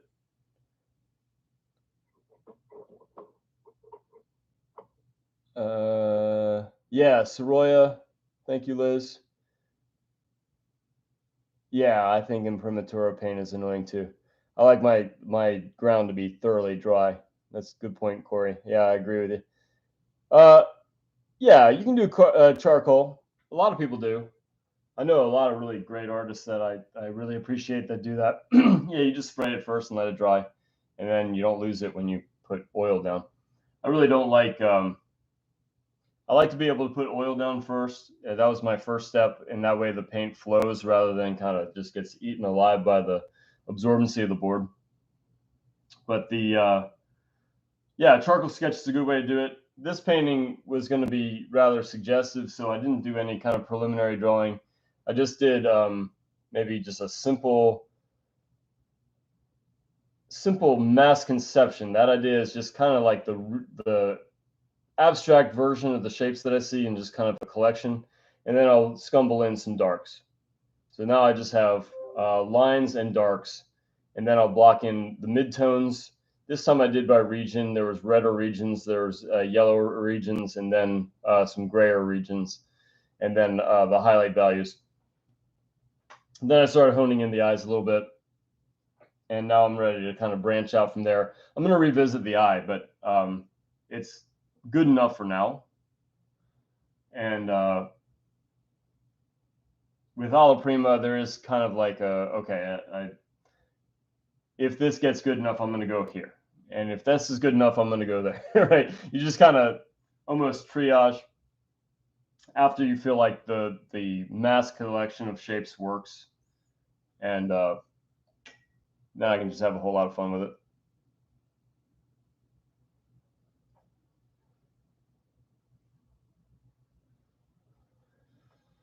Okay, so I'm going to, hopefully the camera isn't too distorted. It looks a little warm on the screen. There's definitely some cools in here that I hope are coming through a little bit.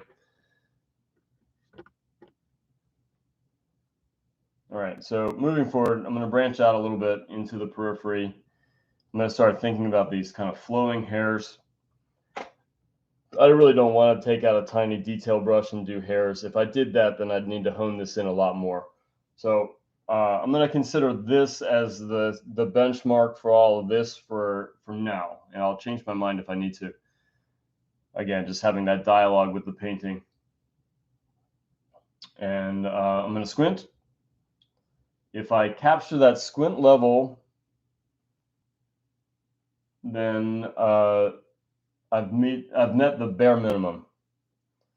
And so it kind of was blocked in on the squint level, so it's going to be the smaller shapes within the big shapes that I'm considering now.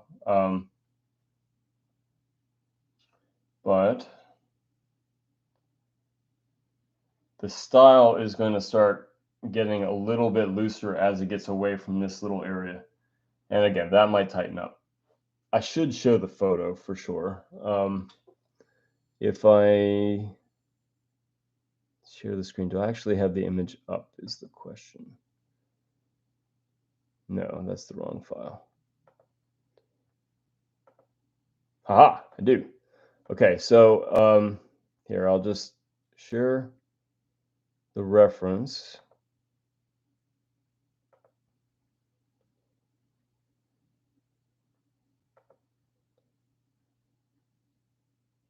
The painting is a little distorted because the angle of the camera. Last week, my demo was really tricky because of how do I get out of that now? There we go. Yeah. I was painting my laptop stopped working for a little bit, and I figured out why and how to fix it. But in that sitting, I had to plug my camera into the laptop, the desktop computer, which meant that it could only stretch so far. And now I was painting around the camera. It was really uncomfortable. It was really really hard to make the brushstrokes that I wanted to make. Just simply logistics. I just couldn't I had to weave my way through all these cameras. And so I really don't want to do that again. If it's a little bit distorted, I'm sorry about that. I'll bring it closer and take it back away in small little breaks. For Zoom, I want to share the screen. I kind of failed to do that before. You see the chat here. Yeah, Joaquin Sorolla. Information about the animal show. Great, Liz. Thank you. Sorry I missed the start of this. Yeah, so yeah, if you want to see the beginning of this, it's going to be recorded on my YouTube channel, just the entire thing live. And then that the video for this got started a little late because I always forget Zoom to start the recording. So I was maybe like a half hour in when I started. But let's see if I can share the screen to my drive. Everything on your screen, including notifications. Cool. Yeah, that's fine. So, Liz, you there?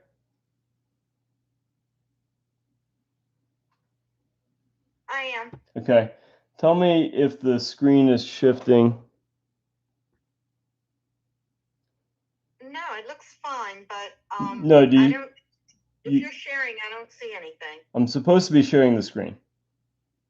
No, I don't see your image. I mean, I see your painting and I see you painting, but I don't see the shared image. It said it was supposed to be showing everything that's on my screen, including the notifications. I don't know what to do about that then. Here. There's the screen that I'm working from. Oh yeah, I see now. Okay. A little far away. That's okay though. That's good enough. Thanks. Yeah, I'll have to figure that out. All right, so we're back. Good. All right. What's that? Hi, Malika's on. Hi, Malika. Hello. How are you? Good. How are you doing? I'm well. I like that lion. Thank you. Yeah, I don't know why I chose lion. I was about to do a portrait of an ostrich. I thought it was interesting. The problem was it was very monochromatic. So in this, yeah, they had a really quizzical look on their face. Yeah. Yeah, like right before. Bigger eyes than their size of the head. Right before they poke your eye out.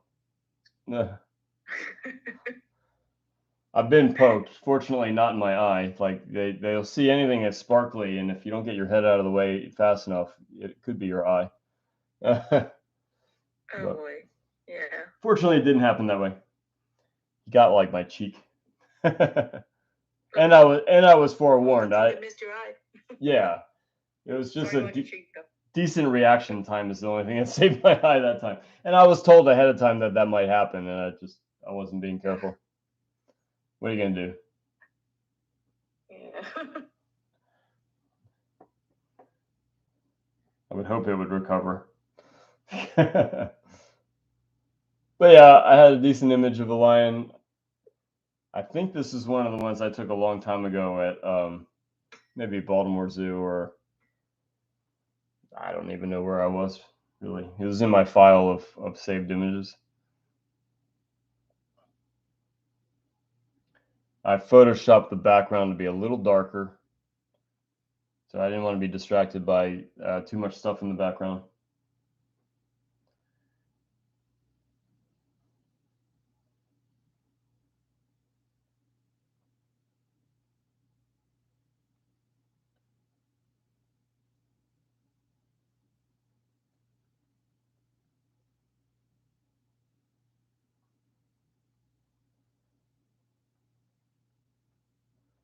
So I might even start introducing some funkier colors soon. I've been threatening a few times, it just wasn't ready yet.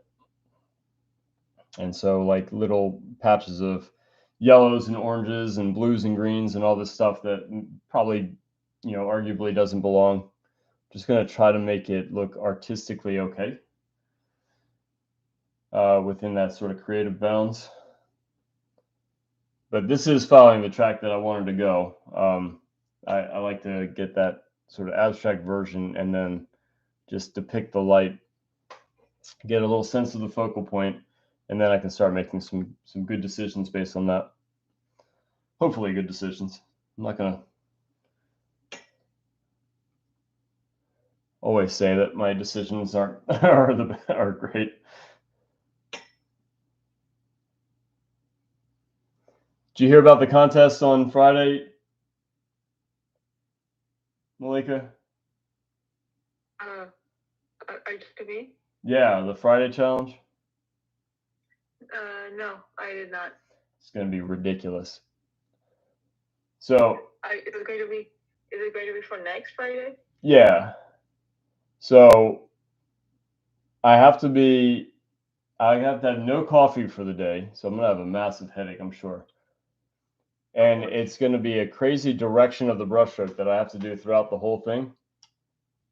So I think it's gonna have to be, every brushstroke has to be from like lower right to upper left or something like that. So that's gonna be really hard. Gonna be a challenge. So, but not only do I have to just be, aware of it and do it, but if I miss, if I break the rule, then Kyle will have a means of pressing a button and shocking me. It's finally happening. So it's finally happening. Corporal punishment for making a. What am I thinking? So that will not be fun. It'll be fun for everybody but me until after the setting. Then it'll be fun. Yeah, that is going to be very interesting, Hans. Well, we'll see. He says we have to test the voltage because it can be pretty brutal over a certain amount, but I'm not really worried about that. That's something you'll have to test out before you really start the challenge. What we thought about doing was setting up like a Patreon and just saying like, look, if you put in a $5 donation, you can shock them at random. I'll be in the middle of a brush, like, slap. I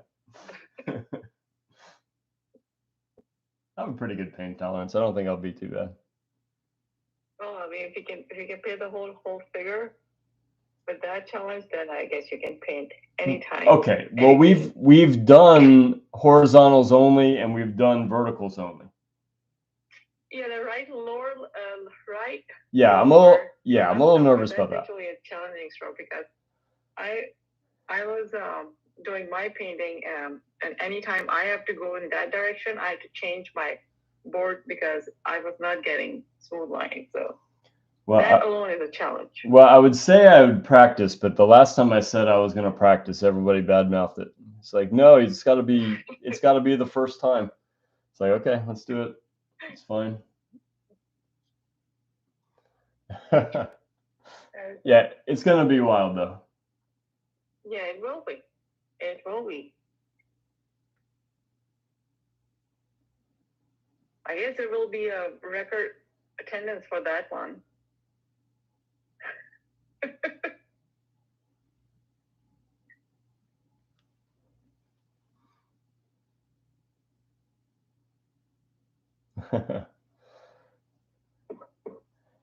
We will see.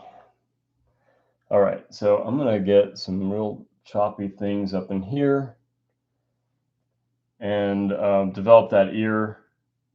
I'm probably gonna start switching to some little bit crazier colors and then flip some of these hairs out into the background. And again, it's just always gonna be a wait and see. Just try it and see what happens, and then adjust and react, or react and adjust. So you got the whole line in 2 hours? Actually, less than 2 hours. I mean, I had the simple version in a half an hour. Wow. And cool. I made sure to say is like, okay, it's only in a half hour just because I like it, right? In its simplicity. And I would go no further until I did like it. So that can take a long time, and it can take a very short time. This time it took a very short time. And then I'm just blocking it down further, and I kind of established the creative direction that I want to go now. So from here on out, it's just going to be supporting this little area, which I might revisit. Like I said, I do want to put some funkier colors in this. Just wanted to get that sort of base down. His lines really aren't that colorful, and I want to breathe some life into this. So, And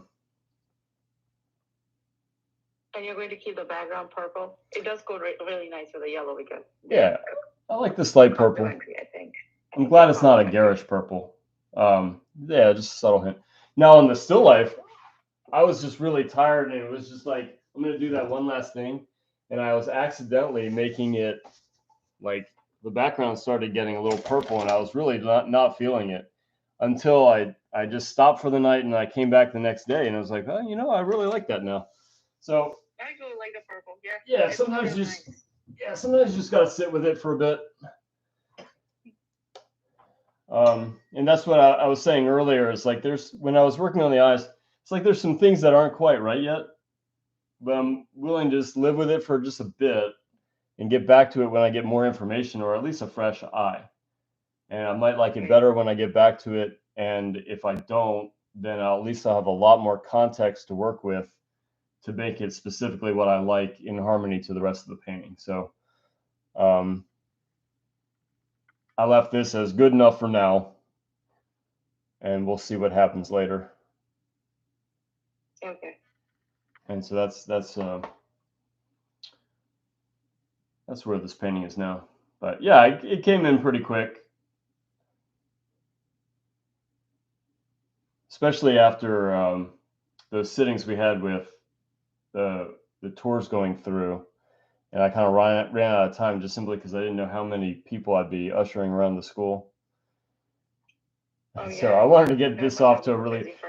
What if Ollie starts screaming again like he did that one time? I had to bring him down. It's like I have a lot of contingency plans going on. That was really cute though. I normally wouldn't. Like it when he told you how to add more colors to the background upper corner. Yeah, I normally don't put them on social media. I just left it just because he was being super cute. Yeah. Daddy, I think you need to put a darker. It's like, yep, let's do it right now.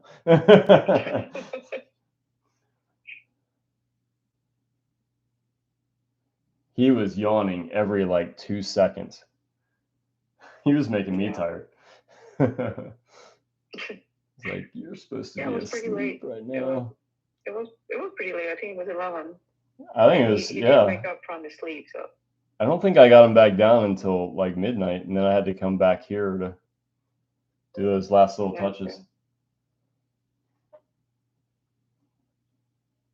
Yep. He had a nightmare. What are you gonna do?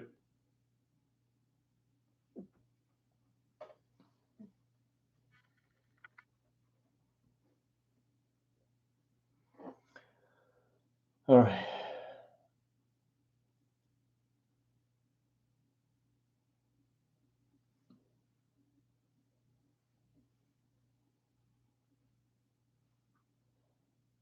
So when you're trying to put focus on, like when you're going to, which part of the face are you going to put focus on? On his, this eye, right? Yeah, right in here. So that's just really a hint of an eye. How do you plan to enhance it more than the rest of the face?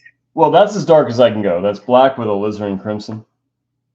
Okay, so you're going to make it more like the contrasts are going to be more, like the values are going to jump more in contrast? Well, I'm going to take away maybe a little bit of intensity of that pure umber here and right here in the mouth. That's not going to be as dark. I'm going to make that a little redder. Okay. And so that's going to be truly the darkest dark. The little eyelid and eye socket and the sparkle in the eye, they're probably going to be the only spots of pure white. Now, they're not pure white yet. So they're being competed with other areas right now. It's just kind of in my mind's eye that I'm going to allow those accents to be where I want the eye to go and kind of play them down just a little bit in other areas. But like I said, it's kind of like this is good enough for now, and I'm ready to move on for some other areas. And that way I'll have a clearer picture of where I'm going and how it harmonizes to the rest of the painting. And so I've left it for now. Okay. And I have all that plan in my head. And so like here, I don't want this to be quite as dark because I want that to be darker. It technically is, but I want to make it obviously so. So I'm gonna just I put like a, what is that, like Purulene red? I don't even know how I got this red on my palette, but there it is. So I'm gonna use it, and then I'm gonna shift from that Purulene green into maybe like a little sap green, and that will make this dark compared to what's around it, but not as dark as that. And it just gives a little nice note of color. I'm going to do that in a lot of places. I just kind of jumped the gun on that one just a little bit to tell you more of what I'm talking about. Mm-hmm.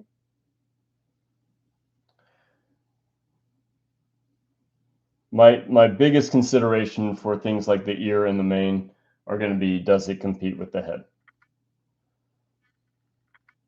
Okay. And so if I do a fun color note that really demands a ton of attention, it might look great, but it's the wrong decision in my book.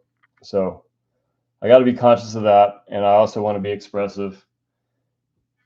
And I feel like I can be a lot more expressive when that squint level works. So I think accuracy wise, I probably could extend them a little bit. I think this eye grew a little bit toward the inside. So I could do something about it, but I feel like it's working. So I don't feel like I have to. And it's one of those, another little, just like put a pin in it. We'll see what happens and make decisions later. All right. And so in here, I see a little bit of gray, and I might interpret that as green. And if that green starts bothering me as far as like commanding too much attention, then it's gone. But I can have little fun notes now that I feel like almost anything out here can be like an abstract supporting element that is going to be lion mane by proxy, right? It's just going to become a lion mane just because of the association with the face. You know who's spectacular at that is Adolf Menzel. If you know his work, you'll see a couple really well-established figures, and then there's a bunch of blobs in the background that they become perfect figures just by association. It's just really well done, like hundreds and hundreds of figures. Yeah, I think you did show us Menzel's work during one of your classes. Okay. And yeah, it was amazing. Yeah, I love his work. Those like French scenes. Mm-hmm.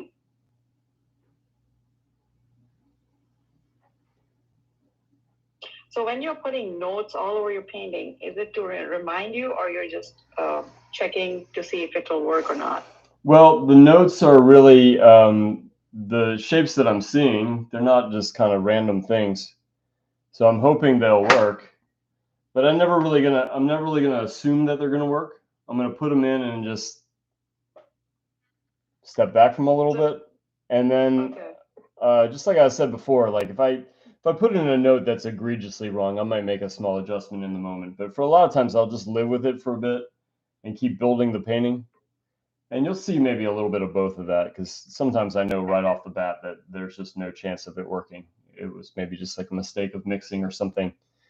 But yeah, sometimes there's just like okay, I'm going to revisit that when I have more information. And I would say that's more common than correcting it in the moment. Okay. And I don't even like to call it correction. Correction kind of assumes that it's wrong. And I like the idea that it's just a bit of information. It's not right, it's not wrong. It's just something that helps me find the next thing. Okay. And so right or wrong, really kind of, you attach your ego to it. You can get upset by it. You can feel like you've got to make it right away, or else it'll be embarrassing or something. I don't really think about those things anymore. I just think of it as like I took a brushstroke. It's going to provide me information of light, dark, chroma, hue, texture, direction, anatomy, composition, perspective. And each brushstroke represents all those things simultaneously. So it's like is it right? Well, that depends on all the other things in the painting too. And then how right? Well, I'm going to make better insights into that the more I can develop in other areas. So there's definitely things I want to adjust. Yeah? I think you might have a few more comments on YouTube. Oh, yeah? Yeah. Hey, Corey. Lion mane by proxy syndrome. Was that Munchausen by proxy or something? Nice.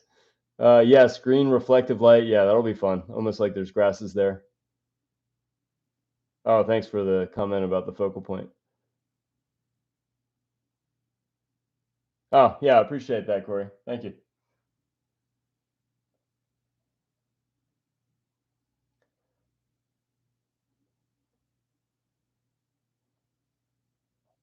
Okay.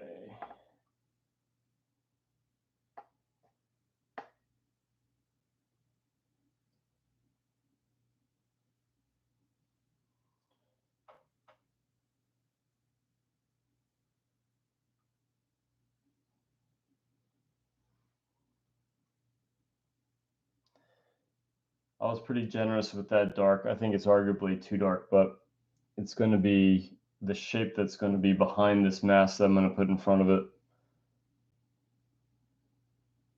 And so I was a little generous with it just knowing that I'm going to cut into it with something that's in front. I think that's a nice little kind of strategy note. You think about kind of what's in front of what. If you can establish that that sort of base, almost like the background here, I'm going to flip hairs into the background. I definitely wanted that established first so that I can superimpose. And so I did that here with that little note there. It's still too dark, so I'm going to do something about it. But I'm going to do two simultaneous things. I'm going to get rid of some of the darkness, but I'm also add a color note and a softness. So just as a foundation, again, unless you go into really fine detail that you're going to start protecting and being, you're making all your decisions just kind of rigidly, like I've got to protect this one small spot. And then a lot of times you can accomplish several things in one shot. You can, yeah, that was too dark, but the correction is that not only did I cut into the edge, but I was able to advance the painting forward. So correction is a very relative term. For me, it's not really correcting, it's enhancement. And so even if it's arguably a mistake in the first place, the next brushstroke is going to advance the painting to that next level. And yeah, you can really feel good about even things that are arguably wrong, because you just know the painting is just constantly getting more things to consider, and you're going to make good decisions based on that. Let's see. So with the hair, I'm going to really load up some medium. I'm going to get that really soupy brush stroke, and I'm going to flip from here out and release the brush as I go. Not quite ready for that, but real soon. Just want to complete this idea and maybe a little bit in here, and then I'm going to worry about that stuff. Then I'm going to come back into the nose. I feel like that dark is taking away a little bit from the eye. I already mentioned that, really. I'm going to establish some of these dots of the kind of those holes that are in cats' muzzles that would pull the whiskers out of.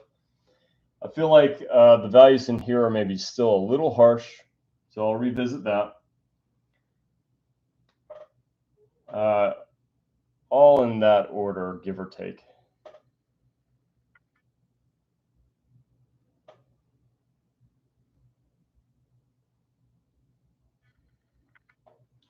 I'm trying to really be conscious of limiting the amount of brush strokes per trip to the palette.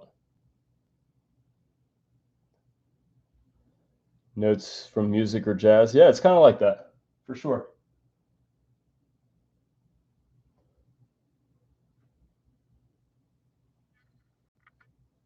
Okay, I'm going to get that ear standing out more.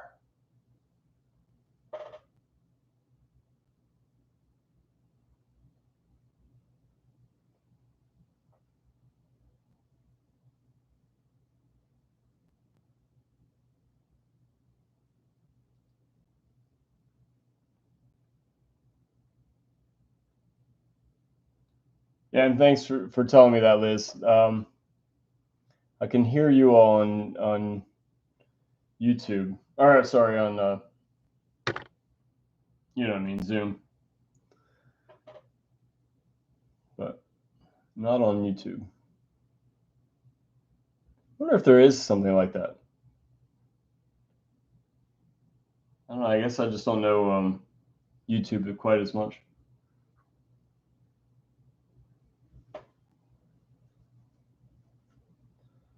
Okay. The ear. Get a little flip here. What time is it? We've been 2 hours in. Oh, I got plenty of time. I'm gonna try to keep this around 3 hours. Got a whole nother hour. I got a whole nother third. Nice.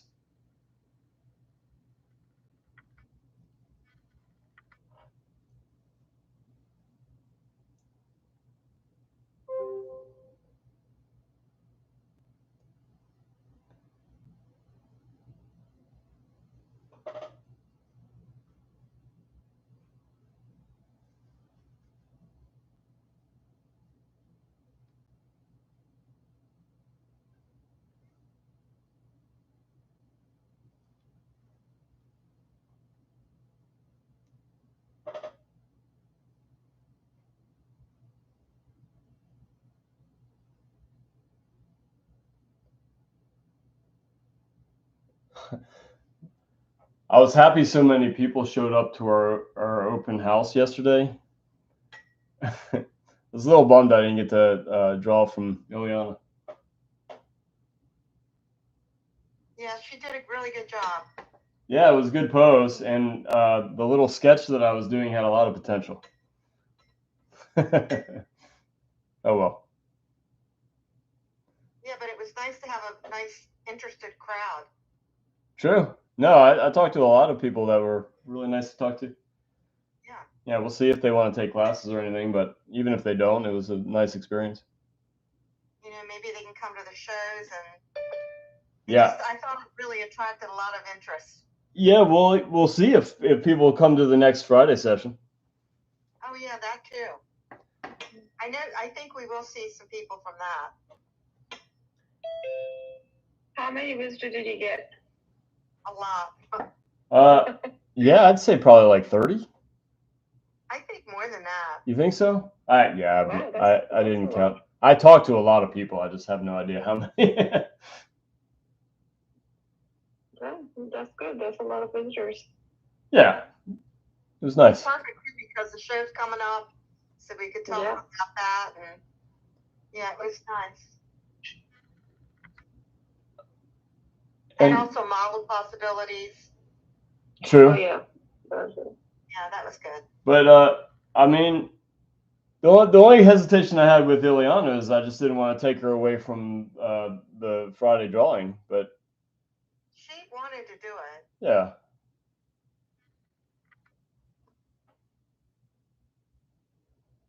So no problem there. Yeah.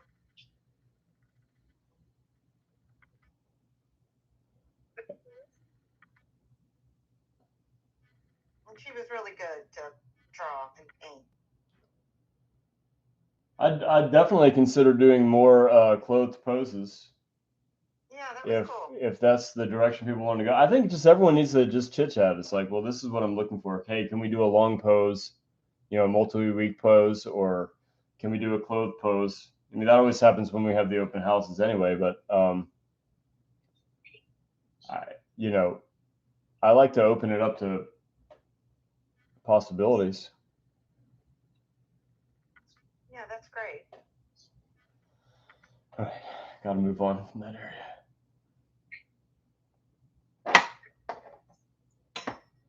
See that maul stick slipped? The maul stick of doom wouldn't do that. No. That's what I need right now. I need the maul stick of doom. It's at school? It's at school, yeah. Are you really gonna add that LED for the glowing eyes? If I could pull it off, yes. That would be so cool if you could. I think it'd be awesome. have the glowing eyes and the skull might be illuminated. If we can get that iridescence for the sockets and stuff like that, I think it'd be awesome.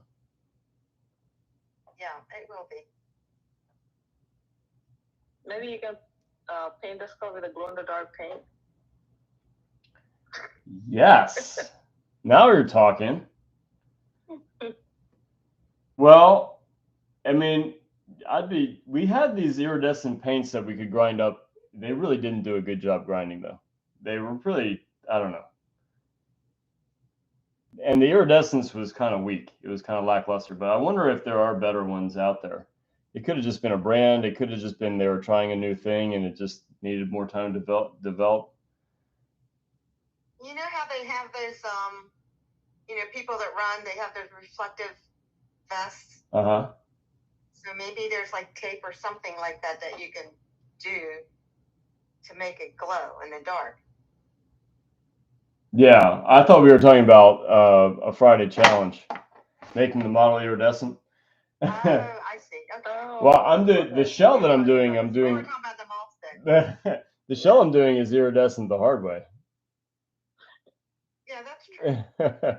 Yeah, no, we're talking about a malt stick at home that has a 3D print of a real skull that we have at the school, and somebody put marbles in it. You know, the stripy marbles that look kind of like an eye, and so it has eyes in it. I gilded it with that fake gold leaf stuff, and I gave it a gold tooth, and it's just about the best malt stick I've ever seen.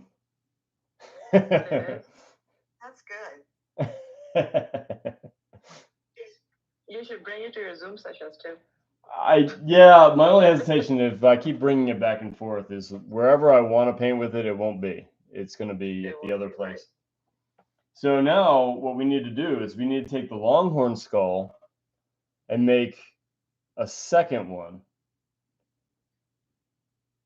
Or just keep doing 3D prints and just making a whole kind of army of really awesome malt sticks. You should take Kyle's printer, the 3D printer. And the problem is those 3D printers take like entire days to print. Yeah, they do, right? But what's that?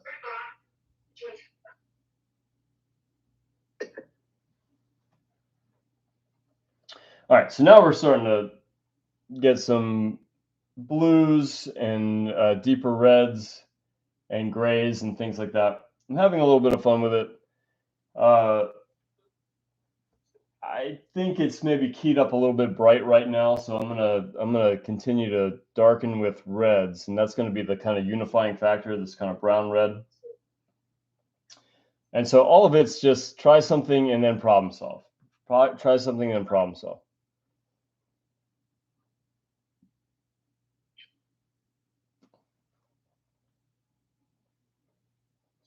So yeah, definitely gonna darken. That's just a little bit too bright, but yeah, I like some of the way the modeling is getting just a little looser, and I'm really gonna like it when these little flips come out. Well, that's a little bit bold of a statement. I'm hoping I'll like it. I'm pretty sure I'll like it when I get to that spot. We'll see. Maybe put a little humility into what I'm saying.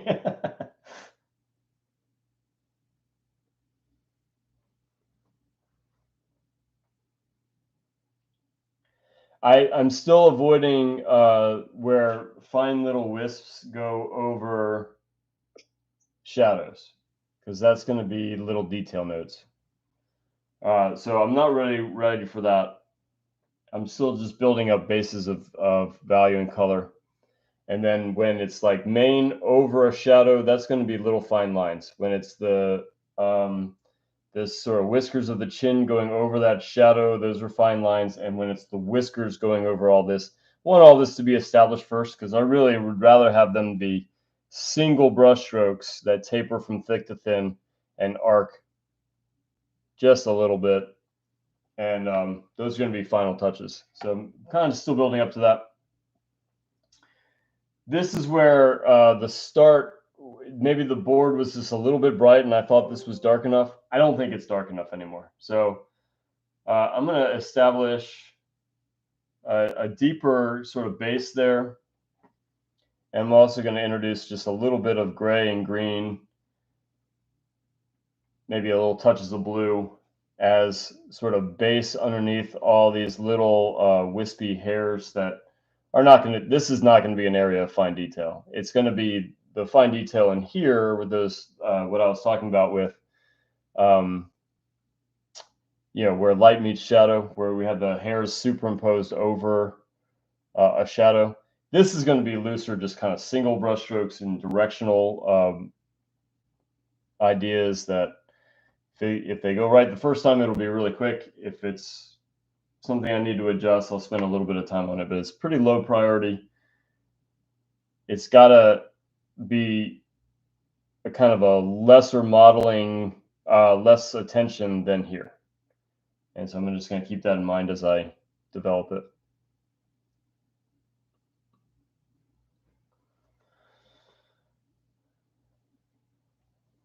And I think I really want to soup up the paint.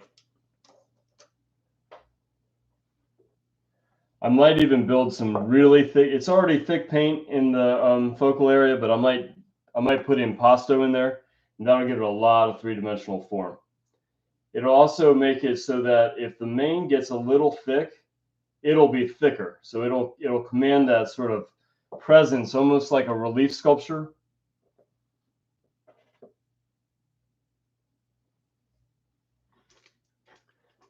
My eye is escaping in the main to the right of his eye. Yeah, definitely something to adjust.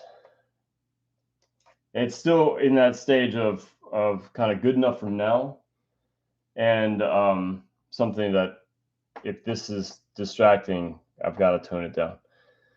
But again, I might really chunk up the paint in here, just really big impastos, really bold stuff. And it's going to be a two-way street, either toning this down or emboldening this, or a little bit of both. And it's going to be a kind of that open dialogue with the painting.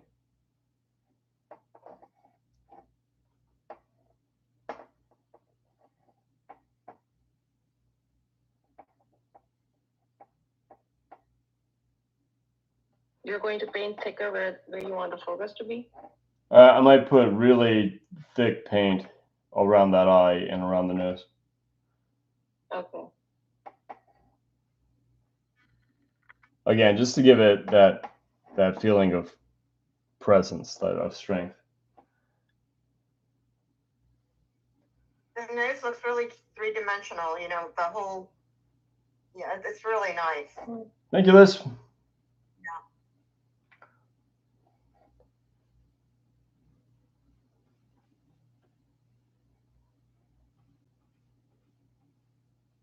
Yeah, and the area above the eye where you're welcome. You said that the values are jumping, but I mean through my screen it looks really good. Oh, I appreciate it. Yeah, I'm just kind of saying whatever kind of pops into my mind. It's not like any of these things are catastrophic. I think the painting is working. It's just little ideas that I'll be fleshing out. And some of them are low priority. They might not get done. It might just get to that point of, well, I know you've heard this in class, is that that law of diminishing returns. So I'm going to get to that point where the painting works as a finished painting and everything else is bonus. But we just know that every new addition from there on is going to get less and less impactful. And so a lot of times you can stand back, and if your style is maybe a little looser and it's working and you like it, you're done. But if you're inclined for a lot of detail, maybe you want to take it a lot further. So it's going to be not only a person's personality, but also the painting itself. So some paintings work a little bit looser than others. Like that still life, that's going to be a tight, that had to be a tight painting. It's just texture galore. It's fine little notes of fabric and things like that. I really don't think that lends itself to be a loose suggestive painting. But in here, if I really nail this area, and there's some things I want to still do to it, all this stuff can really be rather undefined and suggestive, as long as I step back and it kind of comes together the right way. So I wonder if I can change the settings of this camera. This camera is making everything a little bit warm. Let me just square it up a little bit. So I'm not sure the cools are really coming through quite well enough on the YouTube.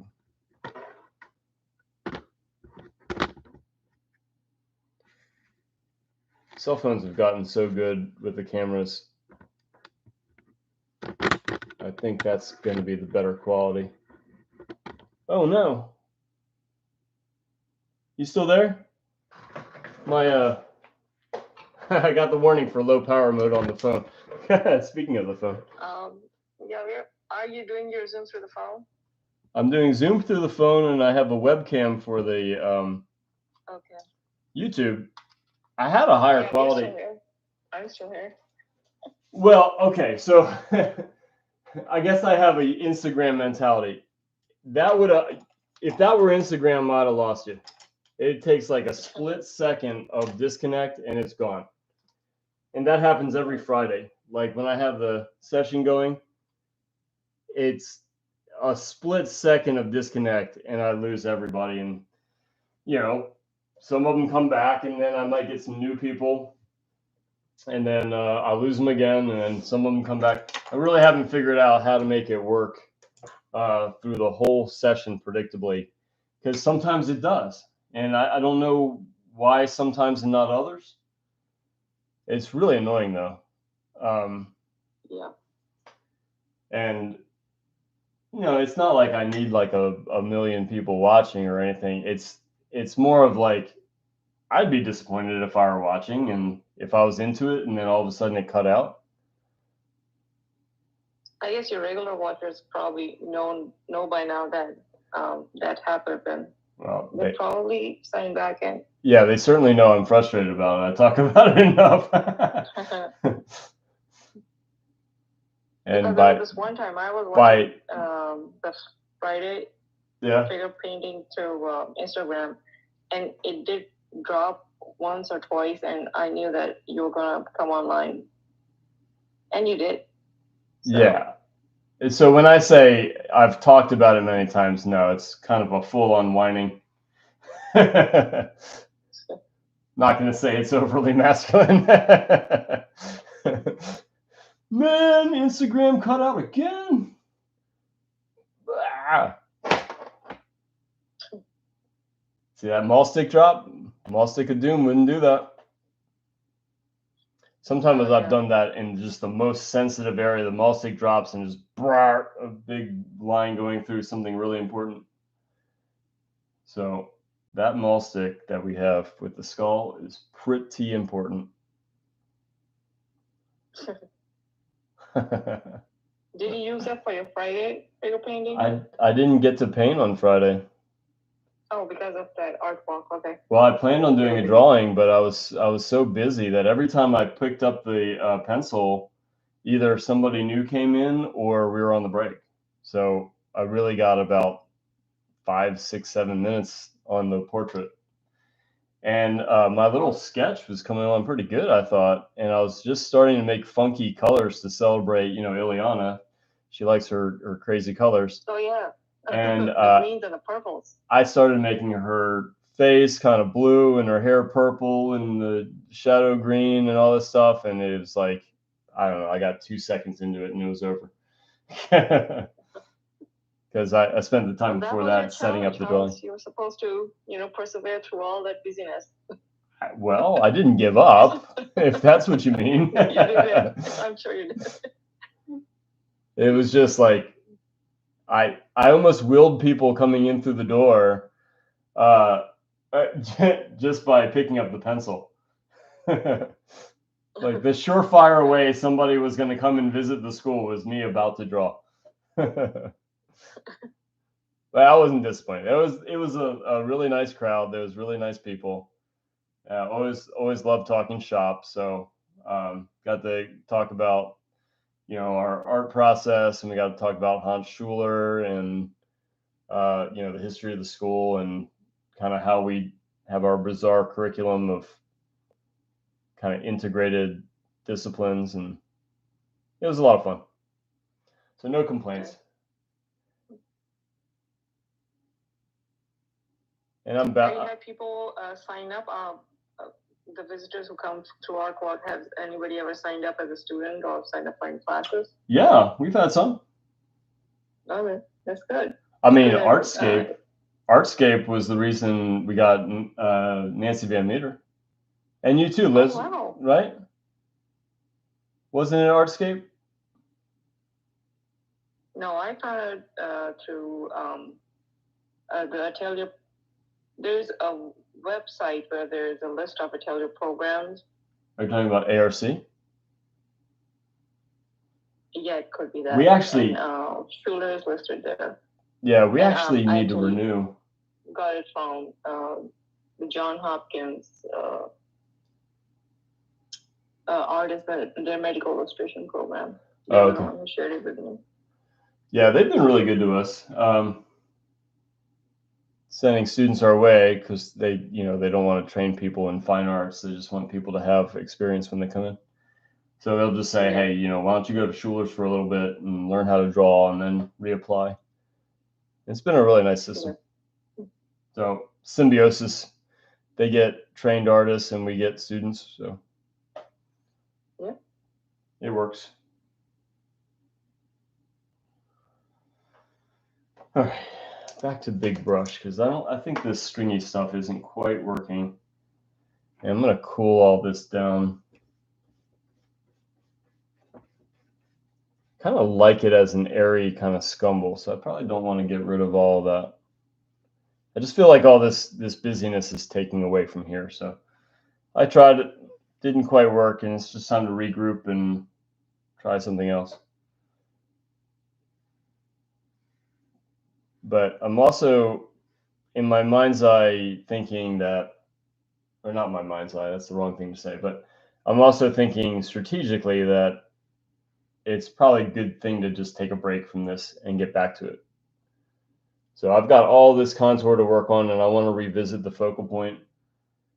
And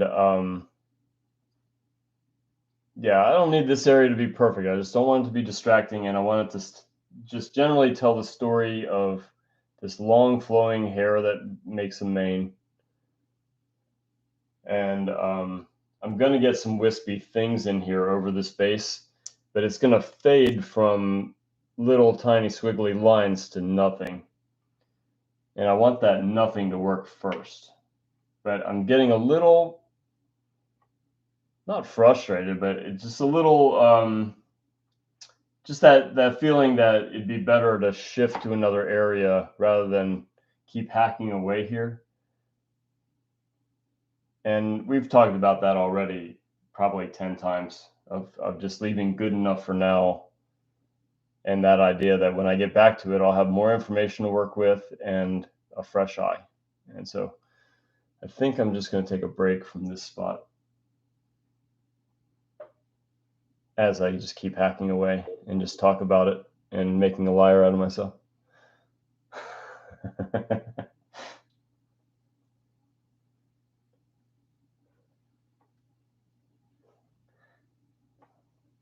So when you're working on Alla Prima, do you give yourself some targets that by this much time I have to get this much done?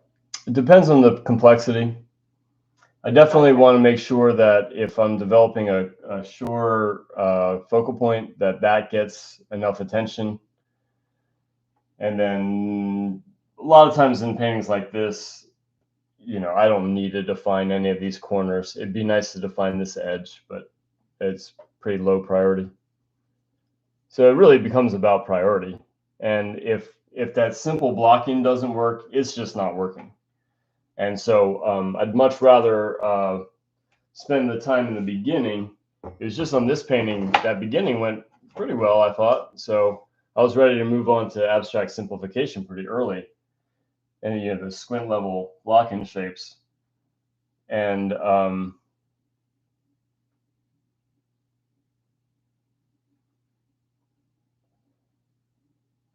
now I'm just kind of making sure that I check boxes, but then I really want to work on this area just a little bit more. Whoa, the camera's not even on it. Yikes. Okay, so I turned it sideways because I'm going to really load up the brush and get little flicks. I'm more comfortable with these flicks working downwards than trying to do it sideways or even up.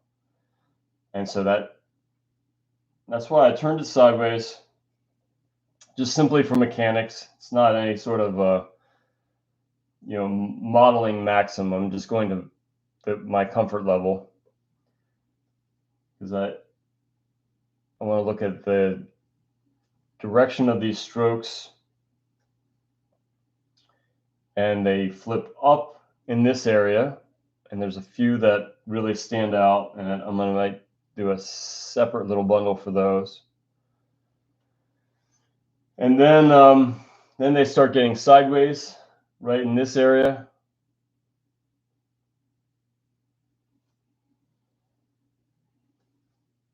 And I'm just really loading it up with a lot of medium.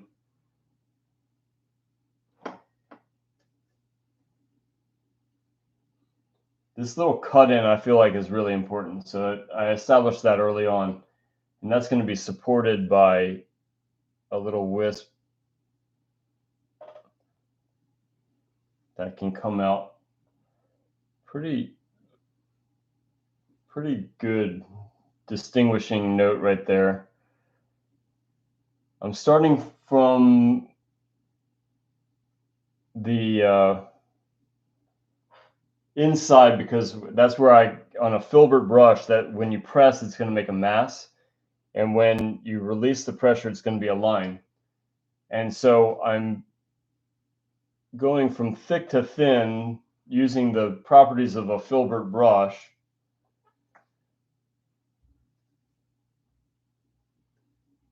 And I should vary the colors just ever so slightly, and I've been a little sloppy with that, but I can do a second tier, starting a little further in with a darker, bad example, with a darker, warmer base, and just kind of work into that edge as kind of a two-tier thing. But from here on out, I think I'm going to vary the brush strokes as I go, and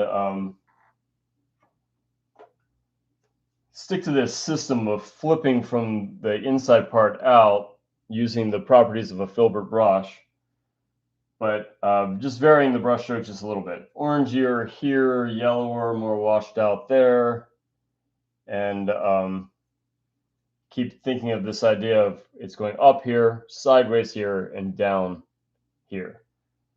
And then we step back, we evaluate, problem solve, adjust, just like everything else in the painting.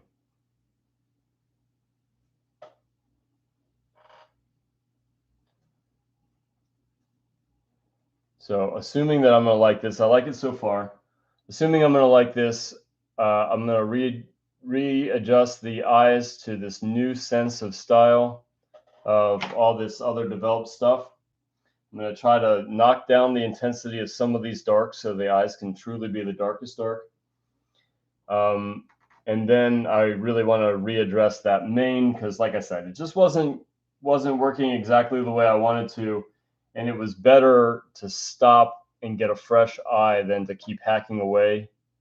I wasn't frustrated, but I could see myself getting frustrated if I kept going. So it was time to take a break.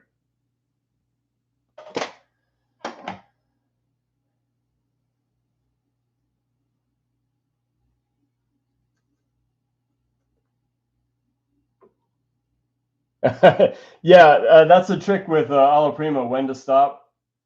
Usually when the timer goes off, but yeah, there is a sense of if I take it one more, like you have to be careful not to overwork. And you can definitely get to a point where you're saying, okay, I could be done at this point. If you're not conscious of it, you just keep going, and you might regret at one point it looked better, and then it's hard to get back. So yeah, that's a very good point. When to stop. That's going to depend a lot on the personality of the artist. For me, I like to leave my animal sketches and still life alla primas a little on the looser side. I definitely have my paintings where I go into really sharp detail, but that's definitely not, that was never a part of this agenda on this painting. This one I want to keep loose, but it was always going to be loose depending on how this reads. So, okay, one more thing to check the box. This chin in the photo does really disappear into the mane, and I think I want to leave it that way. I just might create some almost whites on the top and let it arc to that gray. And so little wispy hairs. I want to address that. I'm going to mix a gray. I'm going to use a little bit of blue in with the white to create a cool. And then I'm going to really make it nice and oily to allow for just little wisps of hair. Oops. There, better. All right, so here I feel like there could be a little bit of found for the lost. So lost and found is a really good concept. The viewers connect the dots, just like we were talking about Adolf Menzel and how he had a few well-established figures and the rest were just kind of blobby hats and shapes that became figures because of the association with the more developed figures. And I want that same thing in here. I want to be able to distinguish one plane from the other. So I put a few little areas of white there, almost white. It's got a little bit of blue in it, a little bit of gray. And then here is what I was talking about. When it crosses over a shadow, I want to be able to wisp a gray over the edge. You just got to bear in mind that these little brushes hardly hold any paint. And so the recipe for making mud in a painting is allowing the paint on the brush to be thinner than the layer underneath. And every time the brush touches the surface, it deposits that paint onto the painting, which seems like a no-duh thing to say, but that's really how people make mud. They just keep making brushstroke after brushstroke after brushstroke after brushstroke. Now this brush is putting thinner paint than what was there, and you just smash them all together. And so if I want to superimpose wet paint over wet paint with an edge, then I want to really limit myself to 1 or 2 brush strokes. And I don't have to gob it on. It doesn't have to be super thick. It just has to be thicker than the previous layer. And so it might start getting a little bit tedious, and I don't want hyper detail everywhere. I just want the hint that we're putting the hairs of the chin over the shadow underneath. And once it checks that box, then I'm done. And I can do the same thing to these little edges here, although the hair is a lot smaller. And so all I really have to do is rough up the edge and get it a little soft. So it seems like I'm breaking my own rule, but I'm not. I'm letting them smash together a little bit because all I need is a soft edge, because this hair is so fine that if it smashes together, that's not a bad thing. It's arguably a good thing. Hard edges don't belong here when the edges are made of fur, so I really need to soften this edge. But again, I don't need hairs because these hairs are so fine that they're not going to make that kind of impact mark of these. I'd say that those are maybe a little bit bright. They look dark on my palette, and I should have stopped right there. But what I can do is just bring a little bit of dark into it carefully. And just a few will do it. And then that's too dark, but that's by design, because I'm going to go back over it with little wisp of light again. And just make sure it feels like the hair is over those shadows and not the shadows over the hair. That doesn't really make sense for a shadow to be over the the plane in front of it. So that's why that decision had to be made.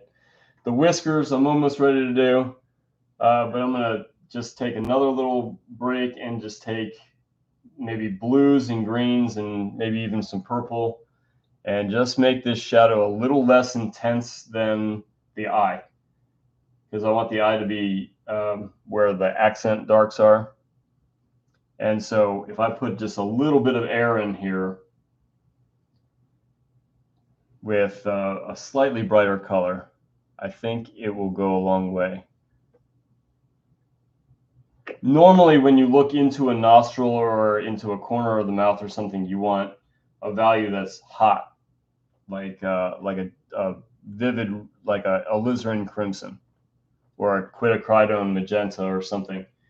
It's because you're not looking into like an abyss, and you're not looking at like a cast shadow on a black cloth or something.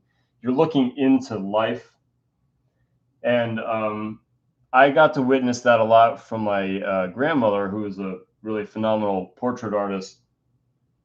But I also read it years later in Richard Schmid's book, Everything I Know About Alla Prima. And he was, of course, fantastic also. And he just said, make your darkest accent hot and not black. I agree with that, but to take it further, is we're looking into something living, and black will feel dead. And so I don't want to use black to define the inside of the nostril. I'm putting alizarin crimson into that rich dark there, and I'm rebalancing the shadow not to be my darkest dark. I want that to be in the eye. And so those are all little considerations, minor considerations, but the difference between a great painting and a good painting is in these subtle little things, because there's a lot of really technically good paintings, but do they inspire you? And it's a lot of those little tiny touches that can make a difference. And I'm definitely not saying that this is one of those, paintings that are going to break the art world, but but I do want to consider those things.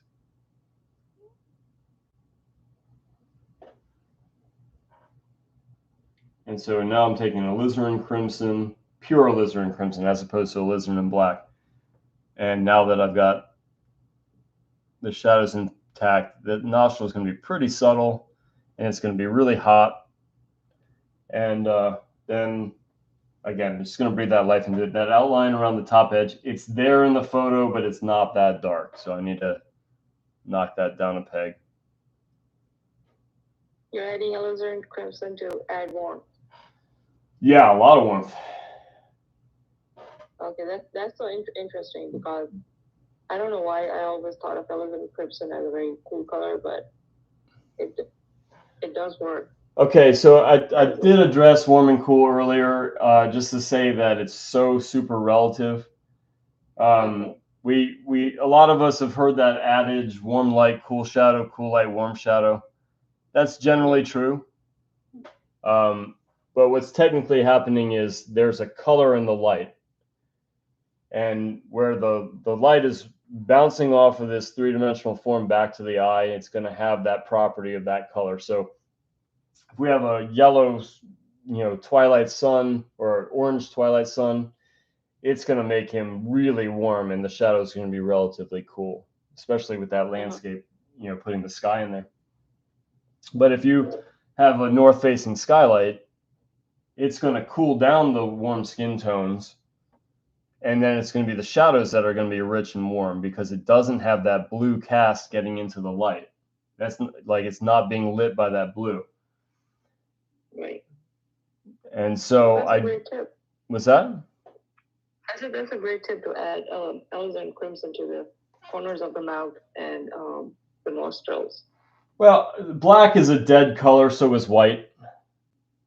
I feel like there's a lot of artists that just refuse to put black on their palette. I really like black, simply because a lot of times my shadows, I want to be pretty low chroma, so that where the light is illuminating the three-dimensional form, that's where the vivid color is. So if you look in your house with the lights off, you're really not going to see pure color.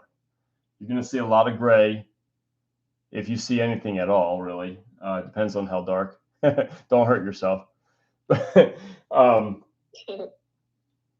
You know, you want to keep somewhere where the light's bouncing off of it. That's where I want the vivid color. So a lot of these little subtle notes in here, they don't strike it as like right out of the rainbow prismatic color, but they're nice little color notes. And I have the richer colors like that orange, like off yellows, and you know, these blues in here as a little bit more vibrant colors because they're still in the light. So here's another little nuance, is that if you have something that's inherently warm, like a skin tone, and you light it with something cool like a skylight, it's going to gray down that color big time. If you have something inherently cool and light it with a cool light, it's going to enhance that color. And then likewise, in the vice versa is true too. So like if you have something warm like a skin tone and light it with a yellow lamp, that skin tone is going to get really enhanced. And you know, same thing as if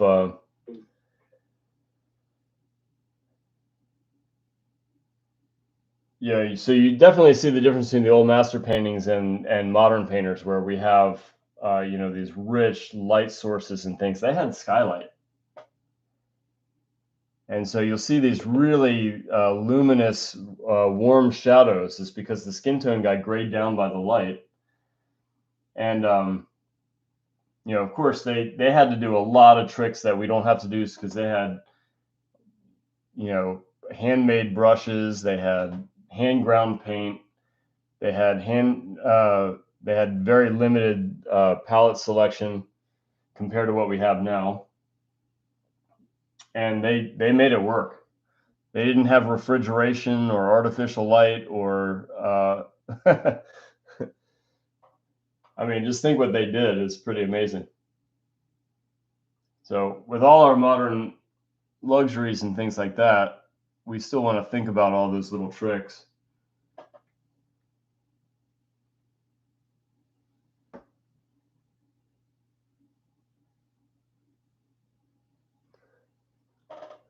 You fixed the main issue, stealing my eye with shapes and strokes on the edges when I thought it needed value. Oh, thank you.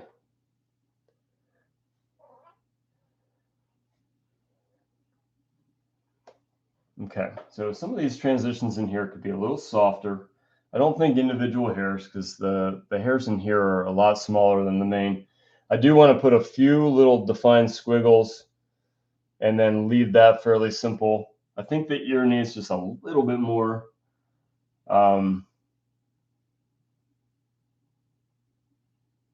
What else?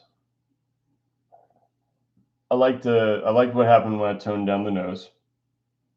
I think it could use just a little brightness, not competing with the eye, but almost like a lesser highlight right here. Yeah. Yes, I did. Okay. This will actually feel more pulled together when the whiskers gets on, but it's going to read through all that. So really what I want to do in this area is just add those little dots. I'm not going to count them, but I'm going to try to understand their rhythm, and that these ones here, you can't see. These ones here are arcing down. These are going sideways. These are arcing up a little bit. They're going from small nearer to the nose to big in the middle, and then they disappear into shadow there. They start right about here on the nose and right here. So I might bring that little shadow in with a soft edge. And I know my system of color is going to be that rich red. Oops, that's too bright.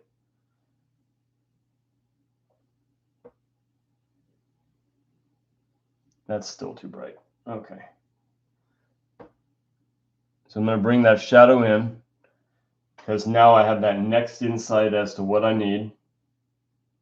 I don't want to go terribly dark, because this is already fairly bright, and it's going to be pretty easy to overdo the contrast here. So that's already too dark. That was pure raw umber. I'm going to mix some red into there. And Yeah, that might actually do it, but I need to soften the edges.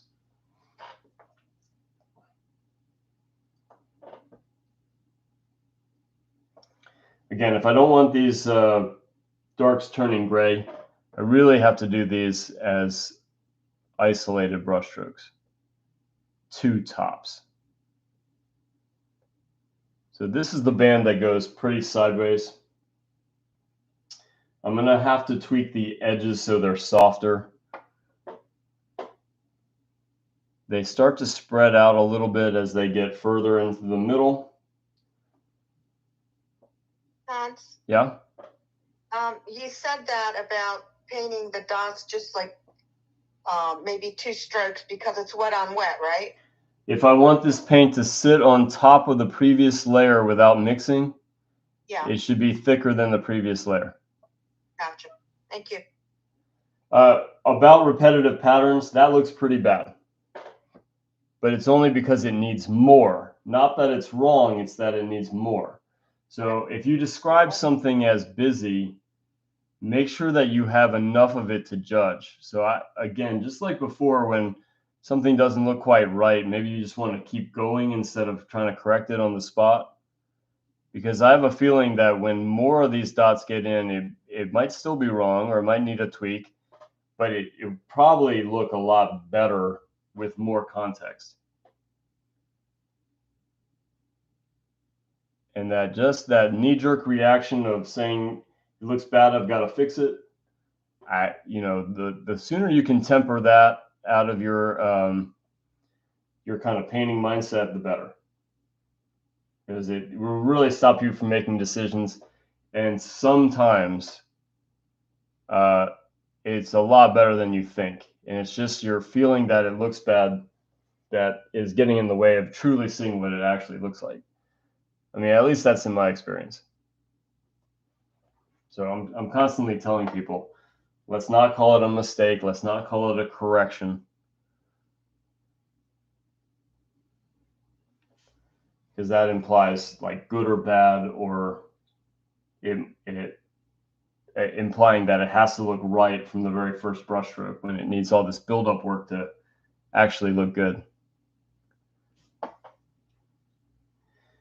And I could point to a lot of people on like Instagram or whatever that you'll see them start with a really good pencil sketch underneath, and they're kind of working from detail from a focal point out.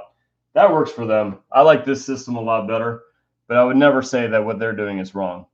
It's just I like this kind of approach from that sort of organic whole, and then hone in the focal point and build out. So I do a lot more build-up work. So the system of rolling into these little patches, we're going to get a nice little gray on the edge. Oh, it's way too dark. Thanks. And then I'm going to soften these little marks, and then I can put the whiskers in. And so I'm not really blending the inside parts, just the outside edges. And this is where I can let the paint run out on the tip of the brush and let them mix a little bit for a soft edge. I just don't want to drag it through the middle. So I'm being pretty careful. I'm using the same brush I used with the darks. It doesn't really matter for me. I don't need a fresh blending brush.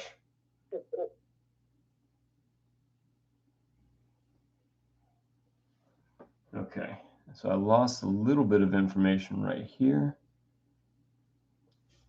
And I noticed too that if I break it down to the next shape, this is really flat in here. The recipe for flat is just to add a little bit more shift from light to dark. And so I'm going to build up a little bit of this fine fur in here and let it roll into those little pockets. I'm going to use the brush stroke in the direction of these little fine hairs. And then I'm going to start darkening in here. And those little pockets will feel a little less intense because they're going to be less contrast.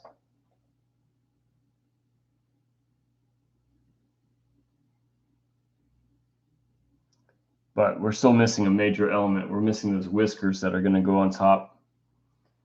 Those are going to be single brush strokes if I get it right. I'm always going to say that, you know, that in theory, you just do this, this, and this, but then you have that pesky execution stuff. And so, yeah, you could have all the right ideas and still put a bad brushstroke or a bad guess as the value. No problem. It's just information.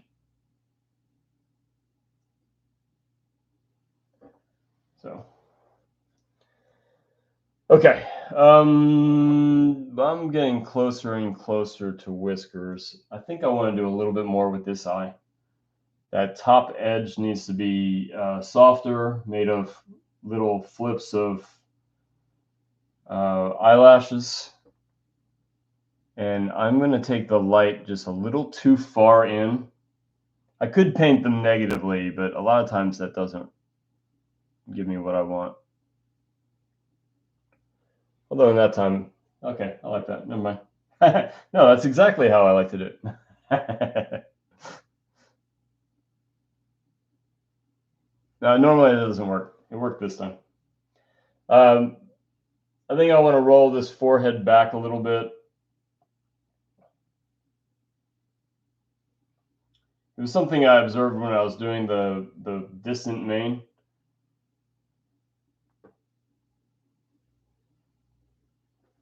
And it's part of why I felt like the face was just a little bit vertical. It needed to expand widthwise. I didn't quite know where I wanted to do it. And then when I was doing these wisps, I was like, when I revisit the head, I'm going to push this forehead back. Now is a good time to do it. Ah, that looks so much better. Little goober here. Okay, so we're next. Definitely going to get to the whiskers. That's going to make it very expressive. I think I could get away with, because of this highlight, I think I could probably get away with just a little bit brighter of a refracted light right there as a style note. Yeah, I like that a lot. Alizarin Crimson right here. I'm going to reestablish this edge behind this fur. And I think I'm going to cut into the tan with a little bit of brightness. Now that the forehead shifted, some of these marks aren't quite in the right place anymore. And I don't know better about lions to know whether I could get away with just leaving it. So I'm just going to go ahead and make that shift.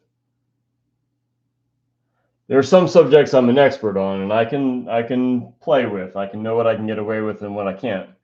If I'm painting from a figure model and it's not exactly like the figure model, I know whether or not it works for just a painting that nobody really knows what the model looks like, or if it looks like it's an anatomy mistake. But lions, I don't know that well, so I can't get away with that. And if there's a plane change or a muscle, I don't know if I can get away with ignoring it. And so that's where I just make deference to the photo and say, okay, I better do it that way. A lot of anatomy is pretty comparative. We were talking about that in class today, Liz. Comparative anatomy. Of how I said Ludmilla was painting a terrier. And I said, well, you know, you got to get that bump a little bit brighter to show the little terrier corrugator supercilii. Oh, I get to say the funnest things as an art teacher. that's funny. And she kind of looked at me with a sideways glance. Was like, what? It's like, yeah, you know, corrugator. You know, a little diagonal muscle in the forehead. But yeah, it's. Did you talk to her about the pterygoid mandibular ligament? I did not. That would have been a good one. Well, that's for next time. That's for next time. Yeah, we didn't want to overwhelm her. I wonder if a terrier would have the equivalent of my favorite, Levator Labai Superioris Aliquinazi. Probably not, Oh, because their nose is so disconnected from, like, the little snarl. I bet, yeah, lions can snarl. snarl. So yeah, he would have a Levator Labai Superioris Aliquinazi. Yes, I'm gonna go ahead and say that that's a real thing. I don't know any better, so don't quote me on that. Yes, lions have Levator Labai Superioris Aliquinazi. For the most part, if you look through that book, Cyclopedia Anatomicae, there's a remarkable similarity toward mammalian anatomy. It's usually just in like the hind legs that it's kind of reversed, but it's the same muscles or same bones and muscles. And then like John would always quiz us. I mean, obviously, if you've heard it once, you knew the answer, but he would go around and say, well, who has more cervical vertebrae, a giraffe or a human? And the answer is that all mammals have 7 cervical vertebrae. It's just the proportion of each one. So those huge. Even a snake? What's that? Even a snake? Well, snakes aren't mammals. Snake is not a mammal. So it'd be hard to. Oh, I thought you said animal. No, I Sorry, said you mammals. mammal. But Okay. yeah, it would just be hard to distinguish cervical from lumbar, from sacral, from thoracic, in a snake, because they don't really have those regions. It's just like a constant spine. So I would say probably not. But if you look at a bat, like it's mammalian bones, mammalian muscles, it's just in the proportions that help it fly. Right. Yeah, I thought Yeah, you the said animal. 7 cervical vertebrae in mammals is one of John's favorite anatomy facts. Oh, you've heard that one too. He really likes that one. He does. You're right. Yeah, he always enjoys telling us that. And then I think on the drive he does have different mammals, their cervical vertebrae, the X-rays, and I remember that in one of the classes we were counting all of them. Yeah. Look through that book, Cyclopedia Anatomicae. John says it's not perfect in its like depiction of the anatomy. I think it's pretty darn good. But it will do all the comparative anatomy. I think we also have one by Elliot Goldfinger too that does comparative anatomy. And he's a big fan of Goldfinger. I am too. When I was doing that Ecrochet. Yeah. Yeah. Sasquatch has 3 extra. I'm not an expert on Sasquatch. So I can't argue. Yeah, Corey was saying Sasquatch has the most cervical vertebrae.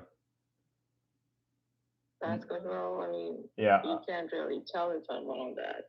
Well, if you get close enough, you die. So maybe I just have to take his word on it. Mm-hmm.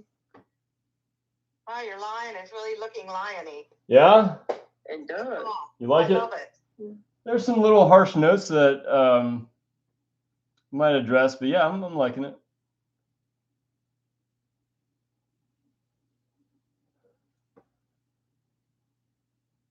I like the way that his upper lip is rounding. Yeah? It's very believable. I really like that. Well, I can't wait to get to the whiskers. I might do that real soon. But as promised, I'm going to put some impasto in. Okay. I'm just going to mix, hopefully, the right off-white. Again, I want the sparkle in the eye to be only a spot of pure white. But if I just put little chunks of paint near here, it'll give it a lot of that sort of presence, that three-dimensional form. That pesky execution stuff aside, because you just got to do it right. But I really want to get some thick paint in here. I really love impasto. I just don't like to do it too early. Do you remember one time, and I did it this time, you told me with my deer to just put a tiny little bit of skylight in the eye, Uh-huh. and it's so subtle. And Well, I really like that. I did it this time. great, especially for backlight. No, we were doing the deer in backlight. So in order to give the eye that extra little bit of attention, well, you're saying that it's glassy and it's facing up toward the either blue or gray sky. In your case, you're at twilight, so you're showing all those twilight colors. You're definitely in a sunny day, so you want that blue sky and a haze on the top facing part of the top third of the eye. Sometimes that can visually compete with the highlight, that dot of highlight. So yes, it could technically belong, and it's not worth it on this one. Yeah, I'm talking about my deer. Yeah, on the deer, it's definitely worth it because you don't have that sparkle of highlight in the eye because you're backlit. So that's a good way of giving the eye some distinction. Oh, you're right. So I wouldn't have that highlight in the eye then, you mean, right? Because it's backlit. Yeah. Yeah, okay, I got you. Yeah, the direction of the sun is behind the deer. Yeah. And remember, all of this is every realistic painting is a story of the light. And if you forget that, you're likely to be inconsistent with the three-dimensional volume because the color, direction, and intensity of the light is inconsistent. Right. And so with the deer, if you put a bright, sparkly highlight in that eye, you would be saying that somehow the eye is getting light from in front, but the whole rest of the deer is getting lit from behind. That makes no sense. Yeah, I see that. And so putting the sky in the eye in that is much more worthy than in this painting where I just cheated a little bit and I put that sparkle in the eye. It's not in the photo. I'll show the photo again. But yeah, that sparkle is not in the eye. So I'm getting some thick paint in here. It's going to bring a ton of attention to this eye. It might look a little rough at first, just simply because there's not enough of it to balance out. And that's what I was talking about with repetitive patterns, like the dots in the muzzle or the little flips of hair. Until there's enough, it's going to feel out of place. And so it might still be worthy of adjusting, like maybe I overdid it or didn't put it in the right place. But I'm going to just give it a second to develop and then make that judgment. Because a lot of times when I add more, I'm usually a lot happier with it. And then I leave it alone most of the time. And so that's bringing a lot of strength in here. That thick paint is doing the job. And so I'm just really just loading up the brush. I know when I put the brush stroke down, I'm going to run out of paint. And so I go back for more paint. I might be able to get away with a second one, but I'd much rather do these as single brush strokes.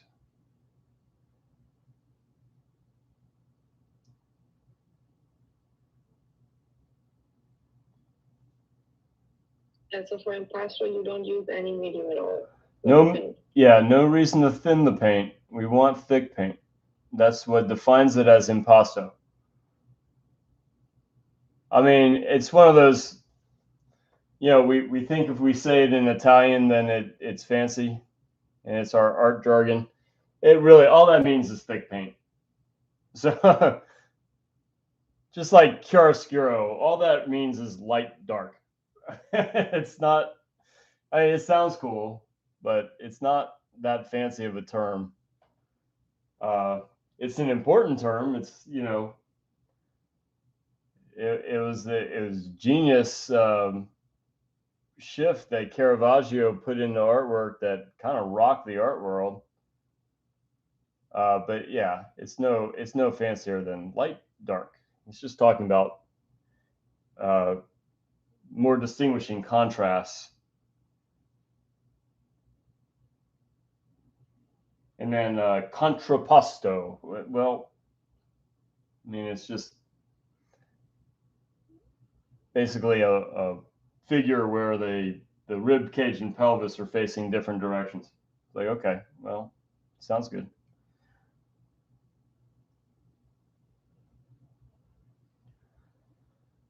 It's a figure anatomy term, contrapposto. It's more of a figure drawing term than an anatomy term. Okay. When you're looking for poses that aren't stiff and dead, you want a little contrapposto. Oh, like a twisted pose? Mostly standing poses. You're really not talking about seated poses.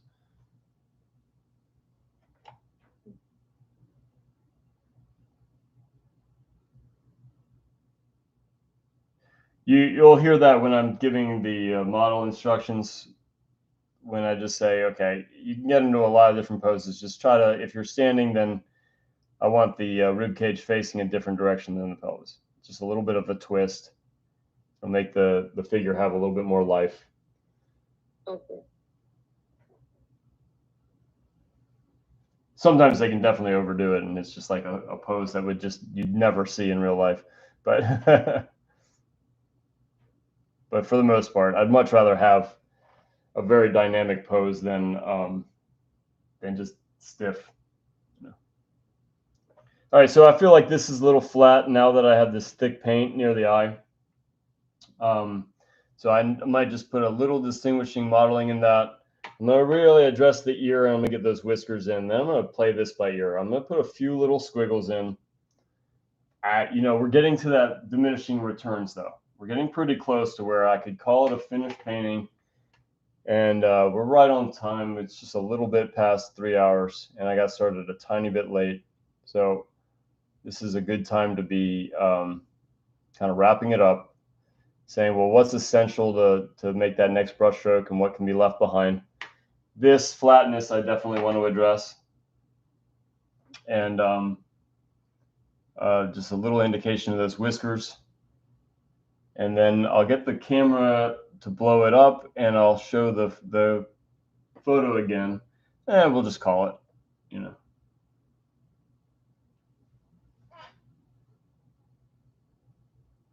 So flat is a very helpful term. If I can look at my work and say flat, that means that it's staying the same value for too long.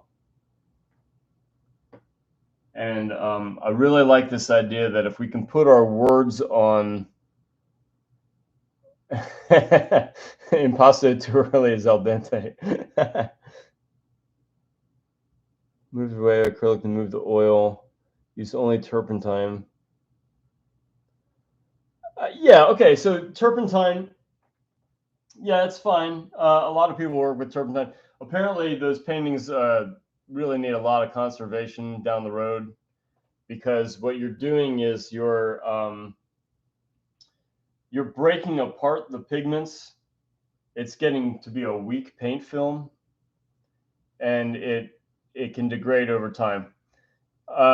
Also, I'm not sure Mineral Spirits does this, but turpentine definitely yellows over time. So you really have to have a nice varnish on top, or else it's going to turn yellow. Yeah, some of the best artists I know do it that way. If you look at the work of Cyrus Avzary, all of his paintings are done completely with solvent. I tend not to use solvent at all, not because I don't like it per se, is I got really used to painting without it because I was in a studio with somebody that can't be around it, like they're allergic. And I just got into this habit of layering thick paint. Yeah, I love the smell of turpentine too. The Schuller School smelled like the first thing that you stepped in the door, you got hit by this kind of fragrant pine turpentine smell. I liked it. It smelled like home. But yeah, then I stopped using it. So I got to speak to a really spectacular artist named Will Wilson, who really succinctly said, it's like I talked to him about how he likes to varnish his paintings with liquid, and like some conservators don't like that. And he said, well, I'm gonna use the materials that I can paint ideally with and create a great painting, and then it's a conservator's problem. But just think about it. If you use materials that you don't paint well with, but it might last longer, it might not be worth conservation. So, so yeah, maybe some materials are maybe a little riskier than others. Like if you paint with a lot of zinc white, that's a brittle pigment. And so it's much more likely that your painting will crack if you use a lot of zinc. But one of the artists that I like a lot for color theory is a guy named Emile Groupé. He was a student of Charles Hawthorne. He says that's the only white he liked. Well, I think he's dead, but that was the only only white that he liked to use because it was so weak that he could build up a really thick impasto without killing the color. I'm painting with titanium right now, and the pigment strength in titanium is really strong. And so you have to use maybe a little less white than you would with like a flake or a zinc. So, I'm definitely not going to call Emile Groupé wrong. I'm just going to say that his paintings probably need some conservation. And I actually, no, I know they need conservation. There's a gallery that I used to be in Marblehead, Massachusetts, that they had modern paintings, but they also had antiquities. So one of my paintings was hanging near Emile Groupé, which is pretty cool because I teach color theory with his writing. Him and Michael Wilcox, the blue and yellow don't make green. I do a very simplified color theory. It can get very complicated, but I don't really. I think that's a little unnecessary to make it super complicated. All right, fine detail. So I feel like the thick paint really brought out the eye, and I don't really need to enhance it much. By enhancing, I added that really rich amber to the inside of the refracted light. I added that thick paint, and that made the eye seem like it was a lot more prominent. I also added some cools to balance the warms, and now I'm ready for little nitpicky things like wispy hairs in the mane, but only in the first third, and then I want to fade it out. It would be nice to develop that ear a little bit more, but I don't know. It's getting late. Maybe just a touch or two. I feel like the ear is just a little lost. Nitpicky stuff. It's a luxury when you can nitpick at the end of a painting. That just means that nothing really major is happening. You're just kind of fussing on the margins.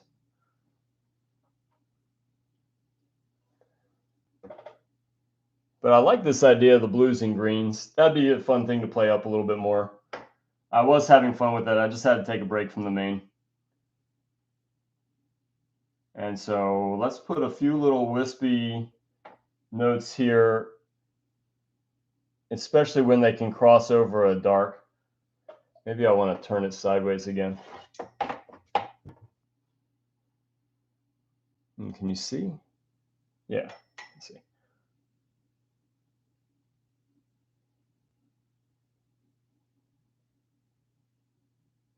Yeah, that didn't work.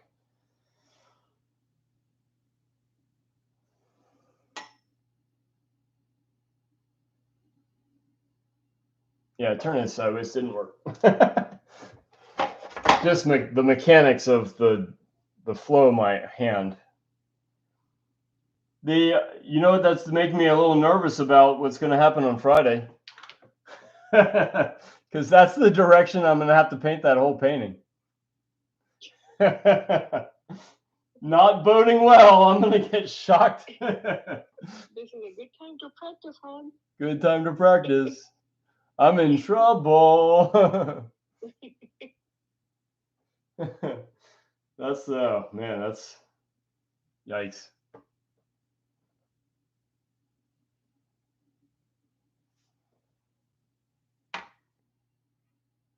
All right, single brush strokes. If I can get away with,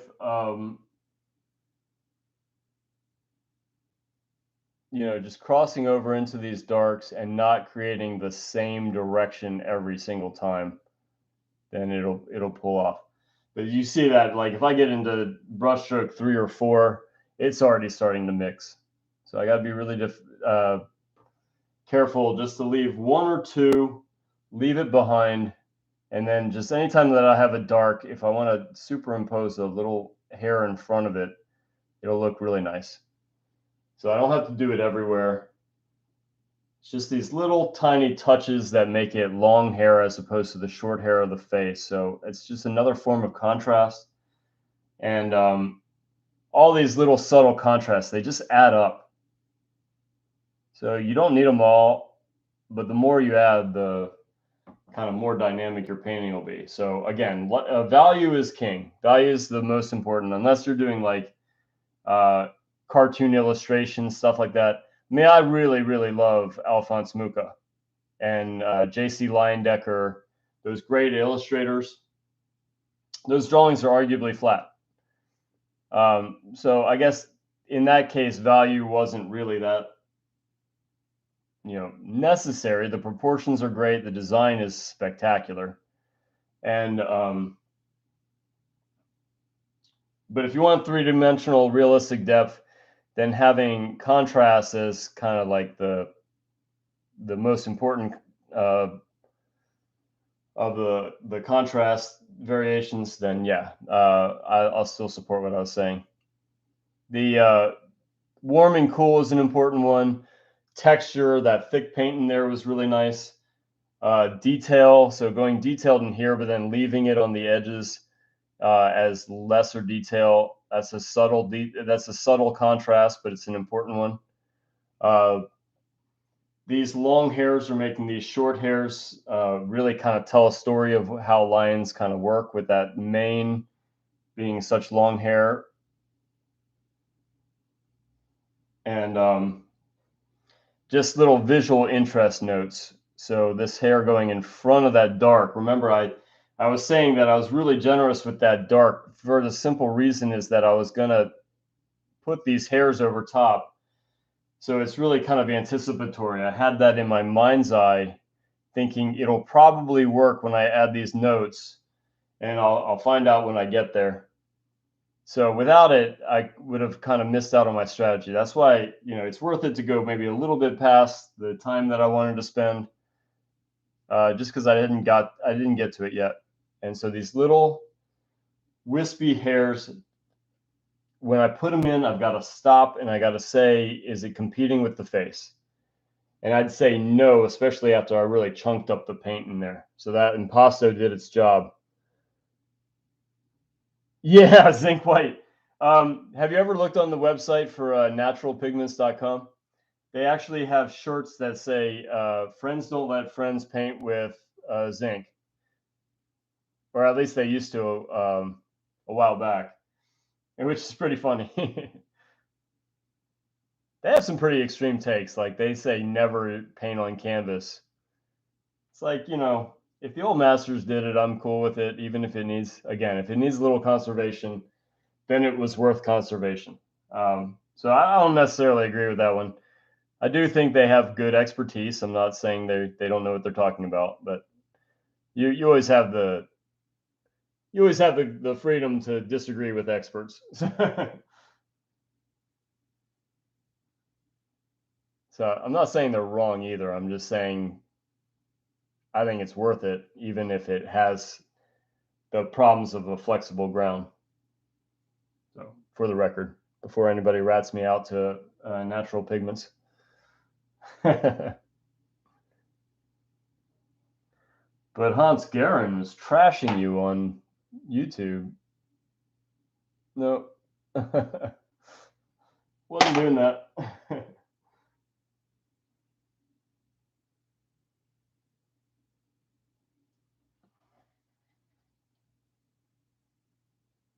I think they got free advertisement out of you. There you go. Well, it started with a compliment. I really love that shirt that they were making. Friends don't let friends paint with zinc. It is a good recipe for cracking. They really don't like it's called natural pigments, but they really don't like natural resins. And that's, the old masters only had what they had. They didn't have synthetic anything.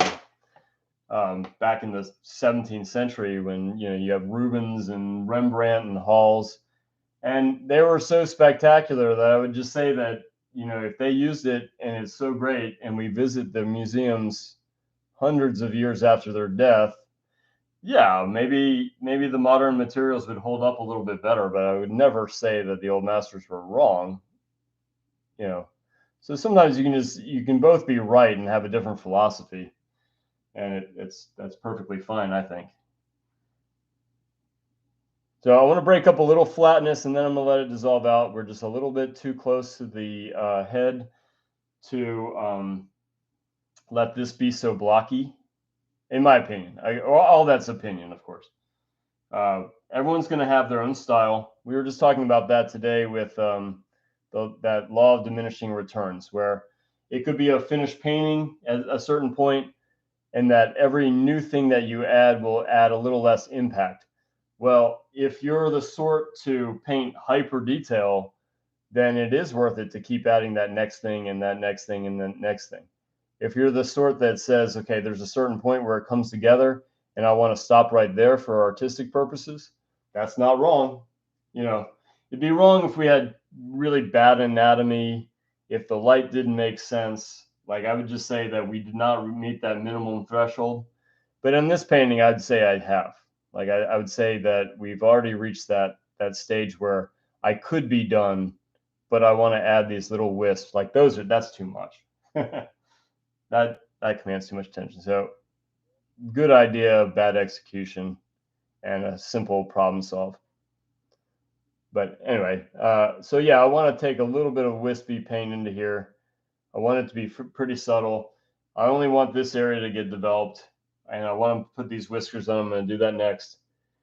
And then, yeah, I think I'm going to call it. So 3.5 hours. Yeah, that's about right. The tendency for whiskers is to think that they're white and paint them white. Just bear in mind that pure white would really only exist in bright light. Everything else, if we say things like white of the eye instead of sclera, you might put down a white in the eye, and that's usually not true. Same thing with this whiskers. It'd be easy to think that whiskers are white, therefore get out the white paint. I'm going to mix up a blue-gray, and hopefully it'll be the right value, and I'll know that right away. If I put it down and it's too blue and it's too dark, I know I need to tweak it with more white. But yeah, I don't want it to be pure white. I don't want it to be my brightest light. I want that right in here. And now, just like I said before, I want these to be pretty much single brush strokes. A lot of medium here, but if you're using solvent, that'd be a good candidate.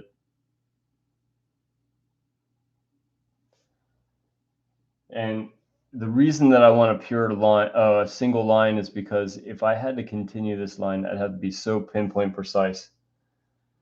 And I really wasn't there. So the problem solved for that is right on this juncture. I need to mix the background color and trim it. So I won't make that for the other ones. There, better. So just like before on those dots around the mouth, one line there isn't going to do it. We need a bunch of them, and we can start to discern the anatomy of these whiskers. They're kind of flat until that last third, and then they start curling down. They might even come up a tiny bit to come down, but not a huge arc. So now that I have that in mind, I can do my own thing with them. I don't have to count whiskers.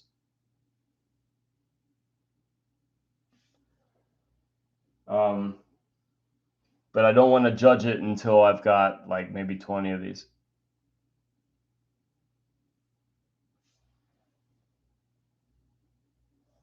When I do like things like lace tablecloth, they're really my patterns. I loosely copy what's there, but eventually I take over. I don't count threads. I don't make every line the same as I see it.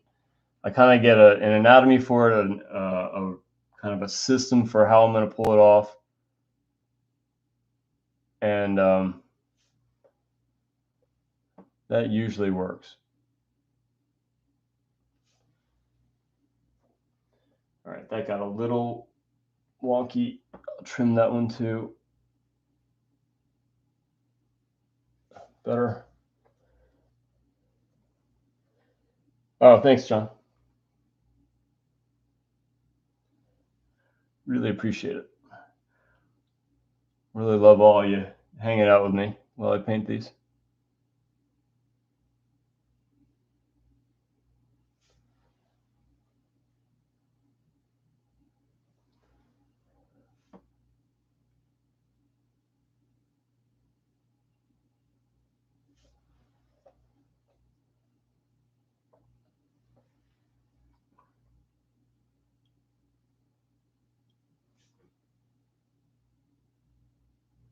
So what I just did there was I noticed that the tip of the paint was just, the tip of the brush was a bit of a glob. And I happened to notice it just in time that if I would have put it down, it would have been a really thick line.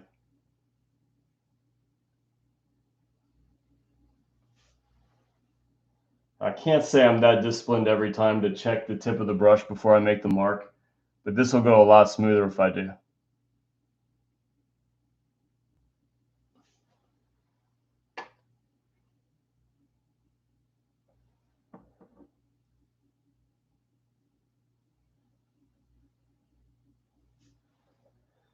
I just fell victim to my own rule. I took too many brush strokes with the same paint load, and these brushes hardly hold anything. And it ran out of steam. And this time it just kind of faded to nothing. But the tendency, the thing you got to watch out for is that when the paint starts running out on the tip of the brush, a lot of times the gut reaction is to press. If you press the brush, you're going to make a really sloppy mark. So you can really be accurate on the very tip of the brush. Beyond that, it might be a little unpredictable. And so I really like to block in my paintings with a filbert brush, because if I'm on the very tip of the brush, it's a line. And if I press, it's a mass. But once you get past a certain spot, we're really not talking about masses anymore. We're talking about, either small masses or fine lines and small details and things like that. So you really want to stop pressing the brush after that initial block in. I mean, it might be true that if the background wasn't working, then yeah, we'd get the big brush out and we'd spread it with, pressing that mark in and making a big mass. But for the most part, like right now, I'm doing pretty fine stuff. And if I let the brush run out of juice, then I got to really be conscious not to press the brush, it'll make a really bad mark. So I got a little cute with those whiskers, and I realized that it's not quite doing what the photo's doing. And so now I'm going to do a color match, and that color match is going to find this sort of brown, and I'm going to eliminate some unnecessary whiskers here. That was a pretty easy fix that time. Sometimes it can be a little trickier. Just realized that I kind of got into automatic mode, and it didn't quite work. I didn't do enough. I didn't slow down enough. So I said it earlier in the session, if you were here, I said I really like to point out when I do something that I feel is a little poorly done. Not necessarily wrong. I'm really kind of conscious about saying right and wrong. That time I was just a little bit too much in automatic mode, and I kind of got away from the anatomy of this lion's whiskers, and I don't know any better if I can get away with it.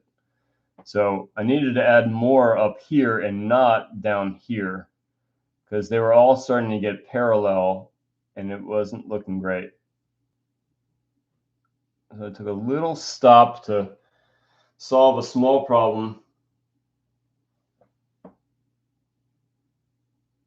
all born out of the idea that I just started mindlessly putting lines in.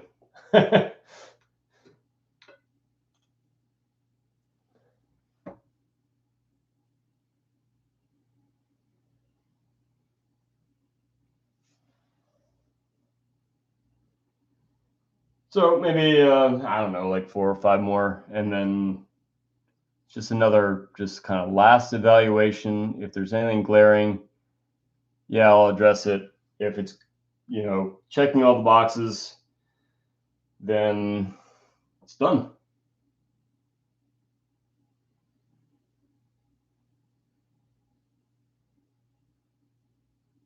And how do you know when it's done? Well, that's tricky, because you're going to keep seeing things that are not quite right, like the photo. You just have to ask yourself if it's worth it. If the painting is working, and a lot of times it's not worth it. Do I see any over here? Not really. I like that restful area that I had to erase back out. These little flips that are coming over kind of work.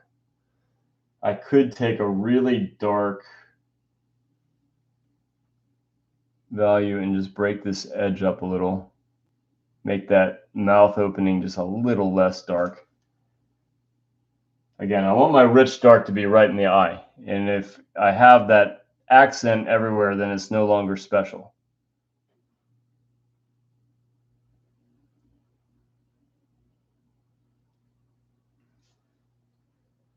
All right. That doesn't work.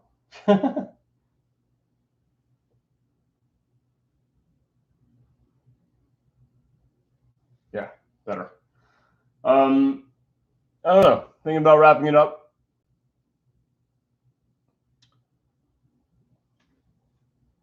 I normally, as a rule, keep alla prima. Every once in a while, you might see something that is just like maybe a simple glaze and you could call it done.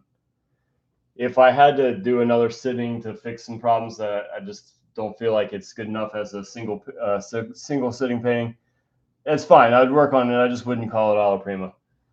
I like, even if it doesn't end up being alla prima, I like approaching it in the style of alla prima. You're really going to try to be direct.